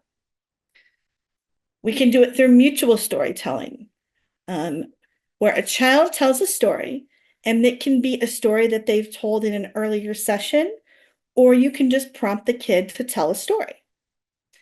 And you listen to the story and then retell the story using the same characters, setting, and beginning. And then you change the middle and the end of the story, altering it to a more appropriate resolution or an alternate way of viewing things or a varied interpretation. Now, when you're giving a metaphor, you always also want to keep in mind the length of the metaphor. The rule of thumb that I like to use is the kid's age plus or minus 2 minutes. So if I've got a 4-year-old, I want a metaphor that's between 2 and 6 minutes. So they can be really short stories. You don't need, Harry Potter. They can be, yeah. Can you give that math formula one more time? The rule that I use? Yeah. Yeah. The kid's age plus or minus 2 minutes. So, and I usually start on the shorter end because I want to gauge how the kid responds. And if they're really into it, then the next time I deliver a metaphor, I may go longer. If I notice they're spacing out, I may wrap it up even sooner. So again, always paying attention to the kid and the nonverbals. So we are going to practice some mutual storytelling. So we have Sabrina, who is a selective mute. And she talks to her parents and her younger sister and no one else. She doesn't talk at school. Her kindergarten teachers tried different interventions and none of them worked. They've all failed. She's never talked to you in 7 sessions that you've worked with her. So you decide to ask her to tell her mom a story using the puppets, and you're going to leave the room and record it. And she says, okay. So here is Sabrina's story. Robbie the rabbit liked to hop around in his yard, but he didn't like to go outside the yard. He said, I'm afraid that someone outside the yard will hurt me if I go out there. So he stopped going out of the yard. His mom tried to get him to go out of the yard. She said, don't be afraid, no one will hurt you, but he just wouldn't do it. He told his mom, you can't make me go out there. So how would you retell Sabrina's story to her? I would maybe start the beginning of the story through I'm afraid someone will hurt me if I go outside of the yard, and then maybe use a different tactic for the mom's support and maybe them going together or using encouragement to support the rabbit to try. Absolutely. Yes, that would be a different ending. Absolutely. Anybody else have another thought? I'm just thinking about when a kid is anxious or fearful of something, and that idea of felt safety, and so it's starting with somehow starting with the empathy and then scaffolding it in ways. And my storytelling brain isn't fully online right now, but thinking about having that beginning part of the story and then shifting it to you're feeling really scared. Let's start with this way and see how that feels, come back out. Oh, okay, that was okay. And kind of proving, test, what's the word? It's testing your, not reality, but I think everybody's nodding and you're knowing what I'm saying, right? Trying to piece out, seeing how that feels. Once we feel confident, we're going to go back out a little bit further with that support. Getting the small wins. Yeah. Yeah, absolutely. So yeah, there's lots of different ways you can take it, but this is just one way that you can deliver a metaphor. Of course, you can just create a metaphor on your own. That is not one of my strengths. I am not in the moment, in session, coming up with a metaphor type person. I have, like, between sessions, like, thought of a metaphor and delivered it in session. But so that's one way to do it. You can co-tell a story with a client where, like, you start it and then they say a line and then you say a line. Keeping in mind, though, of course, you've got your goal of the story still, that a kid may take it a totally different way. He may kill your protagonist or mutilate him, or a volcano erupts and destroys the city, whatever the case may be. So you've got to kind of be on your toes when you're co-telling a story to keep your goal in mind there. Another storytelling technique is creative characters. I think of it as, and I'm going to date myself here, Sesame Street with Kermit the Frog as the reporter, where he would go to, like, on the scene of Humpty Dumpty who fell off the wall, and he would go and interview the horses and the men in Humpty Dumpty. So creative characters is where you have a narrator, and then you go and you interview all the characters in the story. So the kid gets to create whatever story it is, and then it's kind of like looking at the different perspectives. You get to be the narrator or the reporter and interview all the characters of the story to get the different perspectives. And then again, as the narrator or the reporter, you kind of get to sum it up at the end. So you can have a resolution or a shift in perspective as you kind of conclude the story. And then, honestly, I'll be honest, my favorite way to deliver a metaphor is not to reinvent the wheel, but to use bibliotherapy. Those are metaphors, and that's okay. Not everybody is Terry Cotman and can deliver a metaphor on the spot. So we all have our strengths and we all have our weaknesses in the playroom, and that's okay. You'll find the best way to deliver a metaphor to your clients and to help them shift their ways of thinking, feeling, and behaving. So. Kim, in that one you described the creative characters. Is the therapist interviewing the characters of the story and the kiddo can play those? Like, are there, like, what roles, how does that look? Are there different ways to do it? I like to have the kid be at least the couple main characters of the story, and then you can throw your own kind of characters in there too. Or you can use it as a family technique. That's always a great family technique too. And then looking at phase 4, we are reorienting or re-educating the client, giving them some new skills. The way that I like to do my kind of setup is I will help them gain insight into something, and then I'll give them a skill. And then we'll kind of go back and forth between insight and a skill. Because I don't want to overload them with insight and not give them something to replace the behavior with. I want to kind of close that loop, so to speak, and give them an alternative behavior or a couple alternative behaviors. So when we're reorienting, re-educating, we can just reframe the situation, having them look at it from a different perspective. And sometimes that's all they need. Looking at bossing their friends around from the friend's perspective sometimes just halts the behavior, reframing that perspective. I also want to look at secondary gain. Like, I had a really bright kiddo. I want to say he was first grade.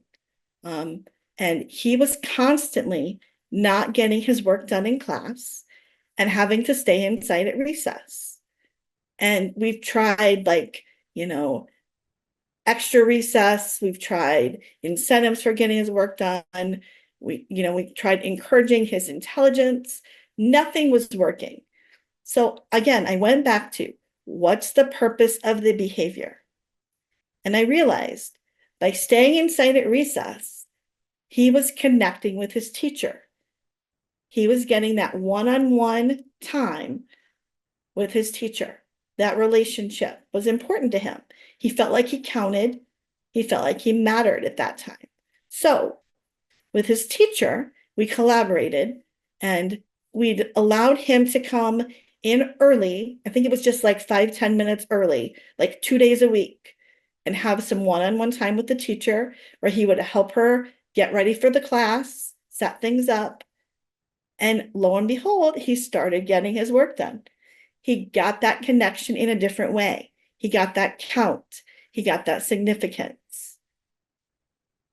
So looking at that secondary gain, what is the kid getting out of this behavior? And how can we meet that need in a different way? Of course, we always teach skills. We do use scaffolding, and scaffolding is just breaking it down step by step. If I'm teaching emotional regulation, I need to start with identifying the emotions. Then I need to, hook the body sensations with the feeling, with the words. Then I need to find what regulation technique works the best, whether it's breathing or movement or pressure or, whatever. Breaking it down, scaffolding it. I want to model that for them in session. So, Miss Kim's starting to get upset. I'm going to take a step back and I'm going to take some deep breaths.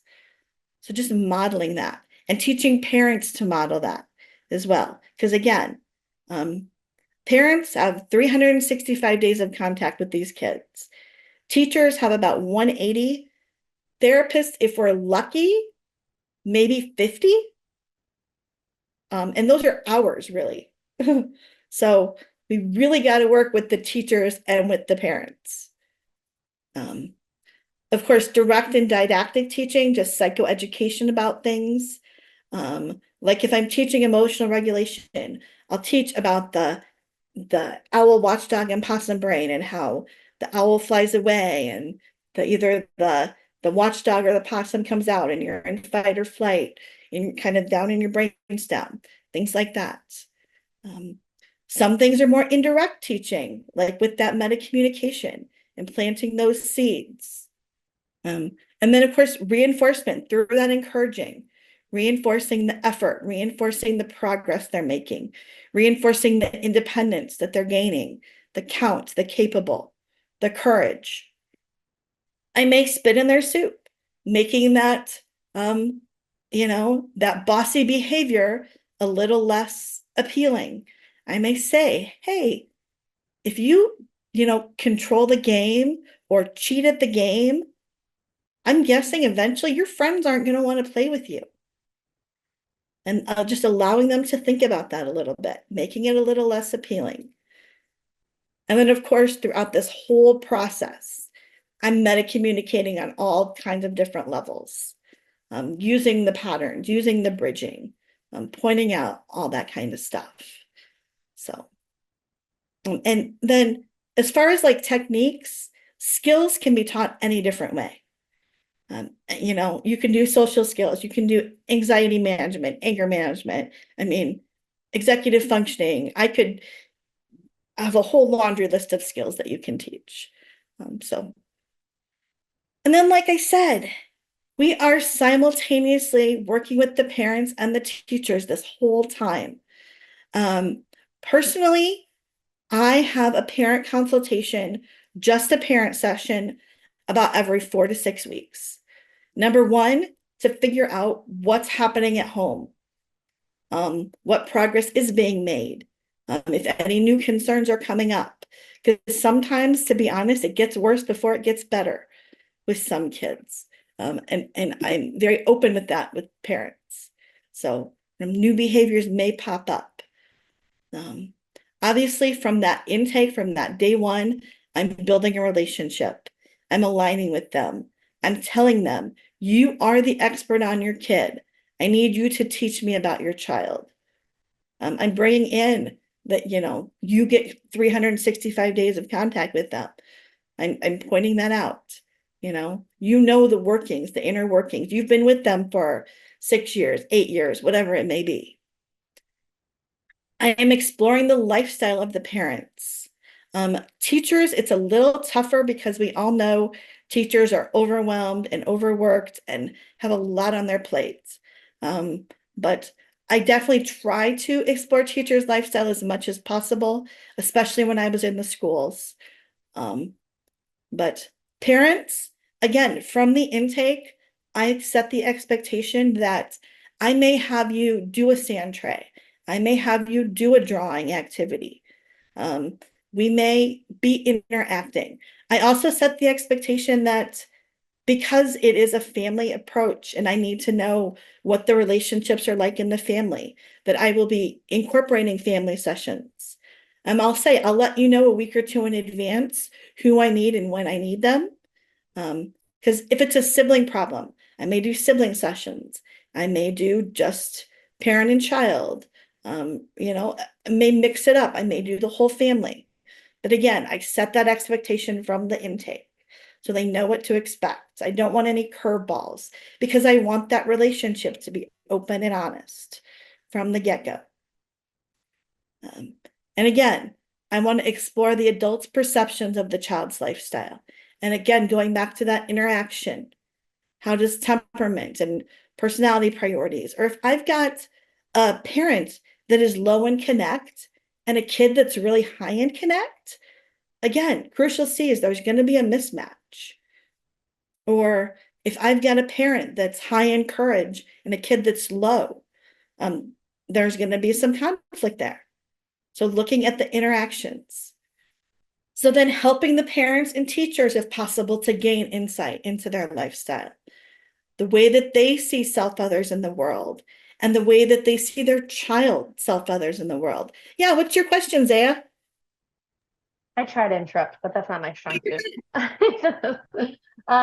When you're talking about learning about the teacher's lifestyle and them gaining insight into their own lifestyle, are you referring to more of like their lifestyle as like their professional role as a teacher, their culture of their classroom, things like that? Or is it a little bit more personal? Because obviously with parents and kids, that's different because it's a different relationship, but I just wanted some distinction there. Yeah, a lot of times it is more on the professional level. Okay. And with their kid in the classroom, yeah. Okay, I just wanted to check since it was the same word I figured, but thanks for that. Absolutely. Because again, if I've got a control teacher and a control kid, there's going to be conflict in that class. Absolutely. So yeah, helping them gain some insights, and helping them gain insight into that kid as well. So with parents and teachers, gaining insights kind of twofold because they have to gain insight into themselves and also on your identified client and how that child works. So the things that we're learning about the child, again, being that translator, passing on to the parents, passing on to the teachers. And then, of course, I teach them new skills. I'll teach them encouragement. I will teach them crucial Cs and how to boost crucial Cs. I don't know if I necessarily teach them meta communication, but I teach them about all behavior having a purpose and that we need to find the purpose of the behavior, things like that. I teach them regulation in the brain and some, basic neuroscience stuff. Anything that I feel can help that parent, limited choices, limit setting, all those things play a part into it. One of the first things I start with parents and teacher consultation is probably their stake in the ground. What's the one thing that they want to see changed? If they could boil it down to one thing, and it may be I want the meltdowns to stop, or it may be I want them to pick up their room. I've had the whole gamut. I've had a spectrum. And sometimes if it's, I want them to be able to pick up their room, I may shift their perception a little bit that is it really about them picking up their room or is it more about a control issue? So again, as we gain insight, that stake in the ground may shift, looking at that perception. But I always want to know where I'm going. And again, being on the same page with parents and teachers. So any other questions about this part? Because I know it's a very important part in Adlerian, working with parents and teachers, but it can also be intimidating. Playing with kids is the easy part of our job. So some other tips for working with parents and teachers. I will reframe the child's behavior using goals and misbehavior, crucial C's, or personality priorities. Again, getting them to see it from a different perspective. I will help them examine who really has the problem. Going back to that, picking up their room. If it's a teenager that is not cleaning up their room and mom is really harping on them, whose problem is it really? Because the kid doesn't see it as a problem. The kid's okay with a messy room. And if they're getting good grades and they're able to complete their homework and they're meeting their expectations, is the messy room really a problem? So again, shifting that perspective, gaining some insight into that, asking them what their stake in the ground is, being on that same page. I will teach them the skill like judgment versus feedback. Like we talked about limit setting, stating the limit in a non-judgmental manner. It's not you're a bad kid because you're throwing sand out of the sandbox. It's against the playroom rules to throw sand out of the sandbox. So it can be, it's against the family rules to stay out past curfew, or it's against the family rules to have a messy room. So judgment or feedback is just giving the feedback non-judgmentally versus, you know, you're a bad kid or you can't get things right or all the things that go into that the kids start to internalize. I'll teach them about encouragement. I'll teach them about logical and natural consequences.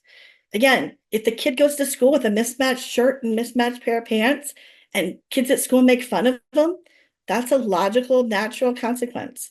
Do we want that for our kids? No, but that's the way they're going to learn. And of course, like I said, limited choices. The key to limited choices, however, is that the parent has to be okay with either choice. You know, if you tell the kid, you can choose to pick up your room or you can choose to not have iPad time tonight, they need to be okay if that's the choice the kid chooses not to have iPad time tonight. Even if it means the kid melts down, if that's their choice, the parent needs to be okay with that. It's not just because you give a limited choice, they're going to comply with what you want. So, and teaching them and getting them to be okay with that. Of course, there's tons of books that I would recommend about Adlerian play therapy. I would start with Partners in Play, which is the one here, which is Terry Cotman and Kristen Meany-Wallen's book.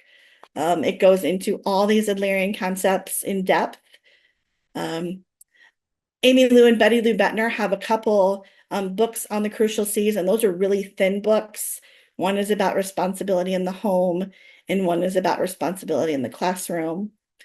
A book that's not on here that I would recommend is Doing Play Therapy. That is Terry and Kristen's book. It has a lot of technique-y stuff in it. It also talks about different theories and stuff. So that's a really good book. And then, of course, if you've really enjoyed this training, we have other trainings through the League of Extraordinary Adlerian Play Therapists. We have a whole week-long beginning, which goes in depth into all these concepts, and you get to play with a kid, and you get to get, live feedback. And there's a whole Adlerian certification program and things like that that you can check out. But yeah, I want to stop and open it up for questions. Questions about how to use these concepts with kiddos, questions about parents, questions about anything we've covered today. I got a question. When you're talking, okay, so like the family atmosphere versus like the family constellation. So, you're talking a lot about like the birth order. I guess one of the questions that sparked for me is like how, like when you're working with clients, like, and they're like in that mind, like they have, they hear like, oh, different things about, what order you're born in, biologically, not psychologically. And so like, how do you go about like trying to like kind of take away that belief that like, oh, since I'm the middle child, I have to do this, this, and this. Like, or like I'm the older one, so I have all of this to do. Like what's a technique, or like how do you go about like trying to get clients to shift away from that mindset? Yeah, I try to find the disconfirming experiences. Like for that middle child that's always the peacekeeper, I'll try to find the time that they asserted for themselves and they spoke up and met their needs. Or that oldest that is really responsible. Again, I might not have them clean up the playroom, just something as simple as that. Just those little disconfirming experiences that slowly shift away from that perceived stereotype. Yeah, that makes a lot of sense. Okay, thank you. One thing that came up to me was when you mentioned the like just some of your work with foster kids. And I can obviously see how a lot of like these skills and concepts and stuff would work well with a lot of different situations. But I know that I'm like I feel like I have so many like very like specific questions, so I'm trying to be realistic about maybe what questions to ask here. But I guess if you could just speak on like anything else specific to consider with that population. Some specific things that I'm thinking about is like, helping kids who are in care when there's not an ending to their story and they're still in the midst of their story, and just how weighted that is. And if you're following that, just anything you have to share from your experience working with that population. It's hard when they're still in it because they don't see that light at the end of the tunnel. And I think just joining with them, being in that with them. I think it's Ana Gomez. She has a book called Visiting Feelings, that we talk about just being in the feeling. And we'll have a tea party with sadness or anger, or, we'll just sit with the feeling and be with it and allow that kid to experience it. Because a lot of times they don't get to honor their feelings. And it's really that all the feelings are okay. It's what happens after the feeling that is the issues. And a lot of times with foster kids, it's not even that, because some foster kids, these things aren't their fault. It's what's happened to them, not what things that they've done. And allowing them to sit with that feeling that you're not a bad kid. Yes, people in your life have made bad choices, but that's not you. And I think just giving them that and honoring that. So, does that make sense? It does. It does. And thinking about your last slide with like the parent teacher consultations, obviously dealing with other like professionals or providers, do you have any other perspective on like, would you use the similar kind of skills and techniques that you're doing in parent teacher consultations with like, say, a separate therapist or case manager or things like that? Absolutely. If they're open to it, because the whole rest of the system, I feel like, doesn't understand kids or therapy, unfortunately. But as much as you can get on the same page with the team, I think the better. Absolutely. And I am happy to share my slides. Can I just email them to you guys and then? That would be great. Thank you. Yeah, I have a quick question, kind of sand tray based.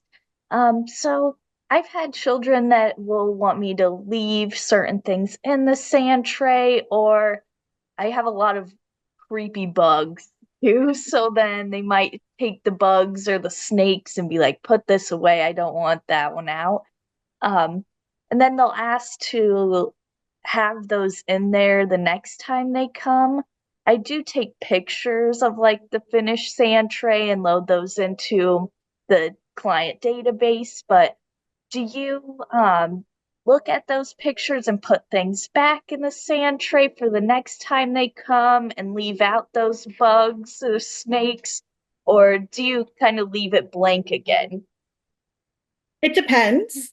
It depends on if I feel it's really important to that child to kind of have closure with that, then I will set it back up for them based on the picture and take out whatever they want, because obviously that's important to them. And the thing with sand tray is it's a little different, like cleaning up. I will give them a choice. Do you want to clean this up? Do you want me to clean this up? If they want me to do it, do you want me to do it while you're here or while you're not here?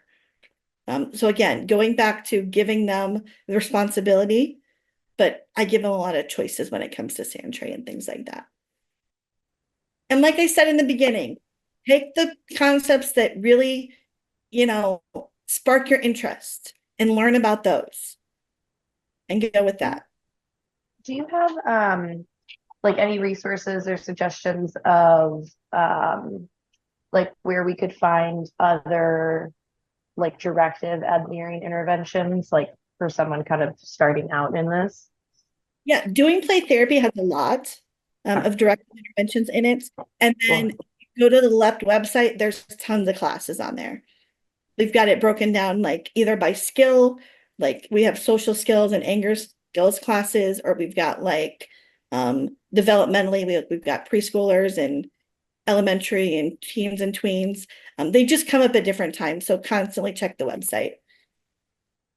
Kim, on that note, and thinking about, and I will share all of kind of the links and references and things like that, but thinking about the ability for people to reach out and seek consultation and do those trainings. I know that you guys offer a certification in Adlerian play therapy. So if somebody's sitting here going, really resonates with me, maybe they don't have a registered play therapist status yet, or they're looking at that. Can you just speak more kind of about what that process looks like and what that opens for providers? Absolutely. So there's 2 levels of certification for Adlerian. There's the basic, which is 3 different classes. It's the beginning, which is a week long, advanced, which is a week long, and conceptualization and treatment planning, which is 3 days, where you actually bring your own cases and kind of conceptualize and treatment plan them as a group. And so it's a really hands-on class.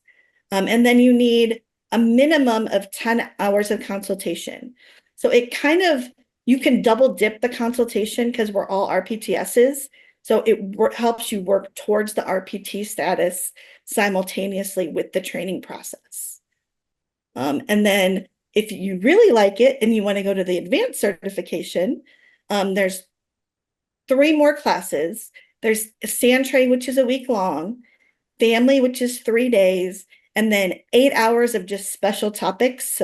So you kind of get to decide what classes would work best for you. And then it's another 6 hours of consultation. So it's a great process. You learn a lot about yourself in the classes as well, how you view self, others in the world, and how you bring, because we all bring our own stuff into the playroom and how that impacts our work. Absolutely. And for those that are kind of starting to explore some of the interventions that are kind of shared in the books, or maybe come to a few of these trainings but don't start or haven't made it through that entire certification process, are there guidelines and regulations kind of about how to document using Adlerian intervention? Similar to, in a progress note, we don't want a clinician to say they did play therapy if they're not a registered play therapist. Does LUTS have kind of regulations, if you will, and kind of how to engage and start to learn Adlerian play therapy, but not make claims that aren't accurate? You can just say use a directive Adlerian technique, instead of use Adlerian play therapy. Yeah, absolutely. And you can start the consultation process. You can reach out to me. We can schedule something directly. To officially be a LEPT consultee, you have to have taken beginning, but we can start the process whenever. Wonderful. And I did put in the chat, you guys, a link to kind of start to explore if you're interested in some consultation or other trainings that Kim is doing. So please check those out. There's some incredible ones there as well. Do you also have, are there any specific, excuse me, Adlerian play therapy, like treatment planning resources in terms of developing goals? Yeah, I mean, we have a whole conceptualization and treatment plan form that Yeah. breaks it down by like, family atmosphere and what I want to shift in family atmosphere, and then interventions that I want to use to shift family atmosphere. And then it goes into each concept. And then just at the end, it's like, what are my big A agenda? What are the one or two or three? I wouldn't go more than three, like big things, big dominoes that need to fall. So, and I can send that with the slides if it would be helpful. Yeah, that'd be great. Thanks. As I mentioned, you guys, Kim does some phenomenal work. You have the link to check out LEPT and all of the upcoming trainings that are there. As I mentioned, Kim is also the president of the board for the Iowa Association for Play Therapy. And there is an upcoming training this fall. It's September 12th and 13th, as well as an ethics course. So right before LMHC's licensure renewal dates in September, that Wednesday night is a 3-hour ethics course. It's an annual conference. It is wonderful. Kim, I don't know if you want to share any more about topics that are on the agenda for this fall. It's Nikki Paulai is our presenter, and she's in Adlerian. She's doing 1 day on temperament. So kind of that slide that I talked about with the 9 temperament traits and different interventions and activities that you can do with that. And then she's doing 1 day on blended families. So divorce and blended families. So different interventions looking at that family atmosphere, family constellation, specifically with divorce and blended families. So it's going to be fun. It's going to be experiential. We always have good prizes, good food, networking. So yeah. And it's our 30th conference this year, which blows my mind. So yeah, I wouldn't have believed that. That's crazy. I'm sure we'll have some fun stuff around that as well. Yeah, if you have not been, the prizes themselves are just worth going. It is, Kim, I always say every year we have some people who attend. We've always had some interns go, or like some first year providers, and I'm like, okay, but not every training is this much fun. Like this one sets the bar really, really high. So if you're able to go, it's a great continuation of some of the information that Kim shared here today. So please look into that. Kim is also, as we mentioned at the beginning, the owner of Butterfly Beginnings in Davenport, her private practice. And so if you're in that area or you have clients that you feel may benefit from work with Kim, please feel free to check out her website. She has a great newsletter as well that you can sign up for and get all sorts of great resources and information. So I've added that website as well. Kim, I know somebody had asked a question about interventions, right? And I know the Doing Play Therapy book has several, and you shared some great ones with us today. If somebody was really trying to start to integrate some Adlerian practice into their play therapy, do you have kind of your 1 or 2 kind of go-tos for building rapport and really starting to introduce those concepts with clients that maybe we can end on today? I mean, the most one that always comes up is the kinetic family drawing. And really the basis for the prompt for that is just draw your family or everybody in your family doing something. And they can be doing their own individual activities. So it kind of gives you insight into what mom would be doing and what dad would be doing, or brother or sister or grandma if they include them, or whoever they include. Again, it's like the my people. It can be whoever they consider family, which again gives you some information. But it doesn't necessarily have to be a drawing. It can be a sand tray. It can be a puppet show. I've had kids do kinetic family basketball. Show me how dad would shoot basketball. Show me how mom would shoot basketball. Again, what has heart and meaning to that kid, and meeting them where they're at. If they're really into Pokemon, what Pokemon would mom be or dad be or brother or sister or whatever. So again, make it your own and make it for that kid. Be intentional. We're not throwing spaghetti at the wall and hoping it sticks. So, and again, it doesn't necessarily have to be family. It can be a kinetic school something if you want to know about school. It can be a kinetic friend something if you want to know about friends.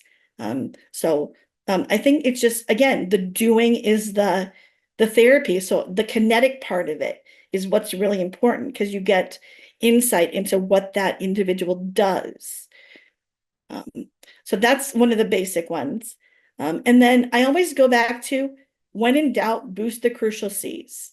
You can never go wrong because it's positive, and you can never have too much. That's one of the first things I teach parents in our parent consultation. Number one, because like I said, it is positive. And I want parents not only to think about the misbehavior and the presenting problem, I want them to enjoy their kids. We talk about a positive family energy bank and making deposits in that bank. And boosting the crucial C's is kind of a start for that. And just having the parent enjoy time with their kids again and connecting and not worrying about all that other stuff, but just being in relationship with their kids. So of course, sometimes I'll say, just take your kid out for ice cream, or try a new flavor of ice cream if it's courage I'm working on. If it's count, do a service project together, volunteer, write letters to somebody, draw pictures for somebody, make a difference. And, if it's capable, teach your kid something new that week. So just, giving them kind of family homework. And thinking of the kinetic family trainer, I'm going, I won't quite disclose how long I've been in this field, but a long time, right? And I've heard of all of those kind of, okay, draw them as something else, right? Or as this. I don't know if I've ever thought about it as physical movement, right? So thinking about like, how would dad shoot basketball? I'm like, that's incredible, right? And kind of the reactions that could elicit for those clients. And so I love kind of thinking even further outside of the box and making that connection very, very unique and specific to those clients. I know there's a lot of sand tray use, right? Even thinking about those kinetic family drawings for our providers who are new to the field, or our school-based providers, or things like that. One of the questions we get asked all the time, like, I don't have sand tray, right? Or I don't have a Terry Cotman collection of miniatures, right? And if you don't know, Terry has, at last I saw, an entire room. It's probably more now. Are there kind of tips and tricks you've learned over the years of like how to meet some of those applications without having unlimited resources? Yeah. Well, there's some online ones that are really good. There's like a free online sand tray that you can use in like schools or hospitals. There's also the paid online sand tray or virtual sand tray that you use on like an iPad that are really good. But just going back to that list of toys, having something in each category, having scary toys, having nurturing miniatures, having some expressive miniatures, some abstract things. Always with kids, you want to have different animals. Kids use animals a lot more than people. And there's two schools of thought on this next one. I bring in pop culture stuff into my sand tray. I know some of the sand tray purists say that it should be all unobscure, basic miniatures. I like having the pop culture because, again, I get to find out what has heart and meaning for that kid. And a lot of times there's a reason they're connecting with that story. And I get to, again, to figure that out. What's the purpose of choosing this miniature? Is it they're picking Harry Potter because they feel they don't have any assets and skills, or they're always in a battle? Or are they picking Mirabelle because they don't feel they have it, from Encanto because they don't feel they have any assets or gifts, things like that? What's the reason they're picking this?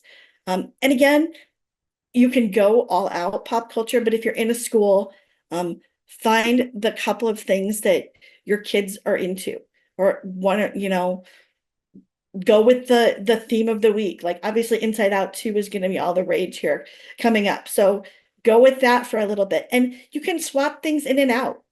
And you don't have to go expensive. Like Inside Out 2 McDonald's Happy Meals right now is Inside Out 2. So, and you can get the Happy Meal toy without buying a Happy Meal. Garage sales, old kids' toys, friends that are getting rid of toys, thrift stores. So it doesn't have to be expensive. Facebook Marketplace, there's always old therapists on Facebook Marketplace getting rid of their toys and things like that that you can get for inexpensive. So it doesn't have to break the bank. Oh, yeah, absolutely. And somebody asked, is there a way to watch the full interview with Terry Cotman that was shown at the beginning? I think the website is on there. So when you get the slides, you should be able to link that and then get the website. Yeah. I clicked through there a little bit. I didn't see it, but if you guys have if you end up finding it somewhere else and are able to send it, let me know. Absolutely. Thanks.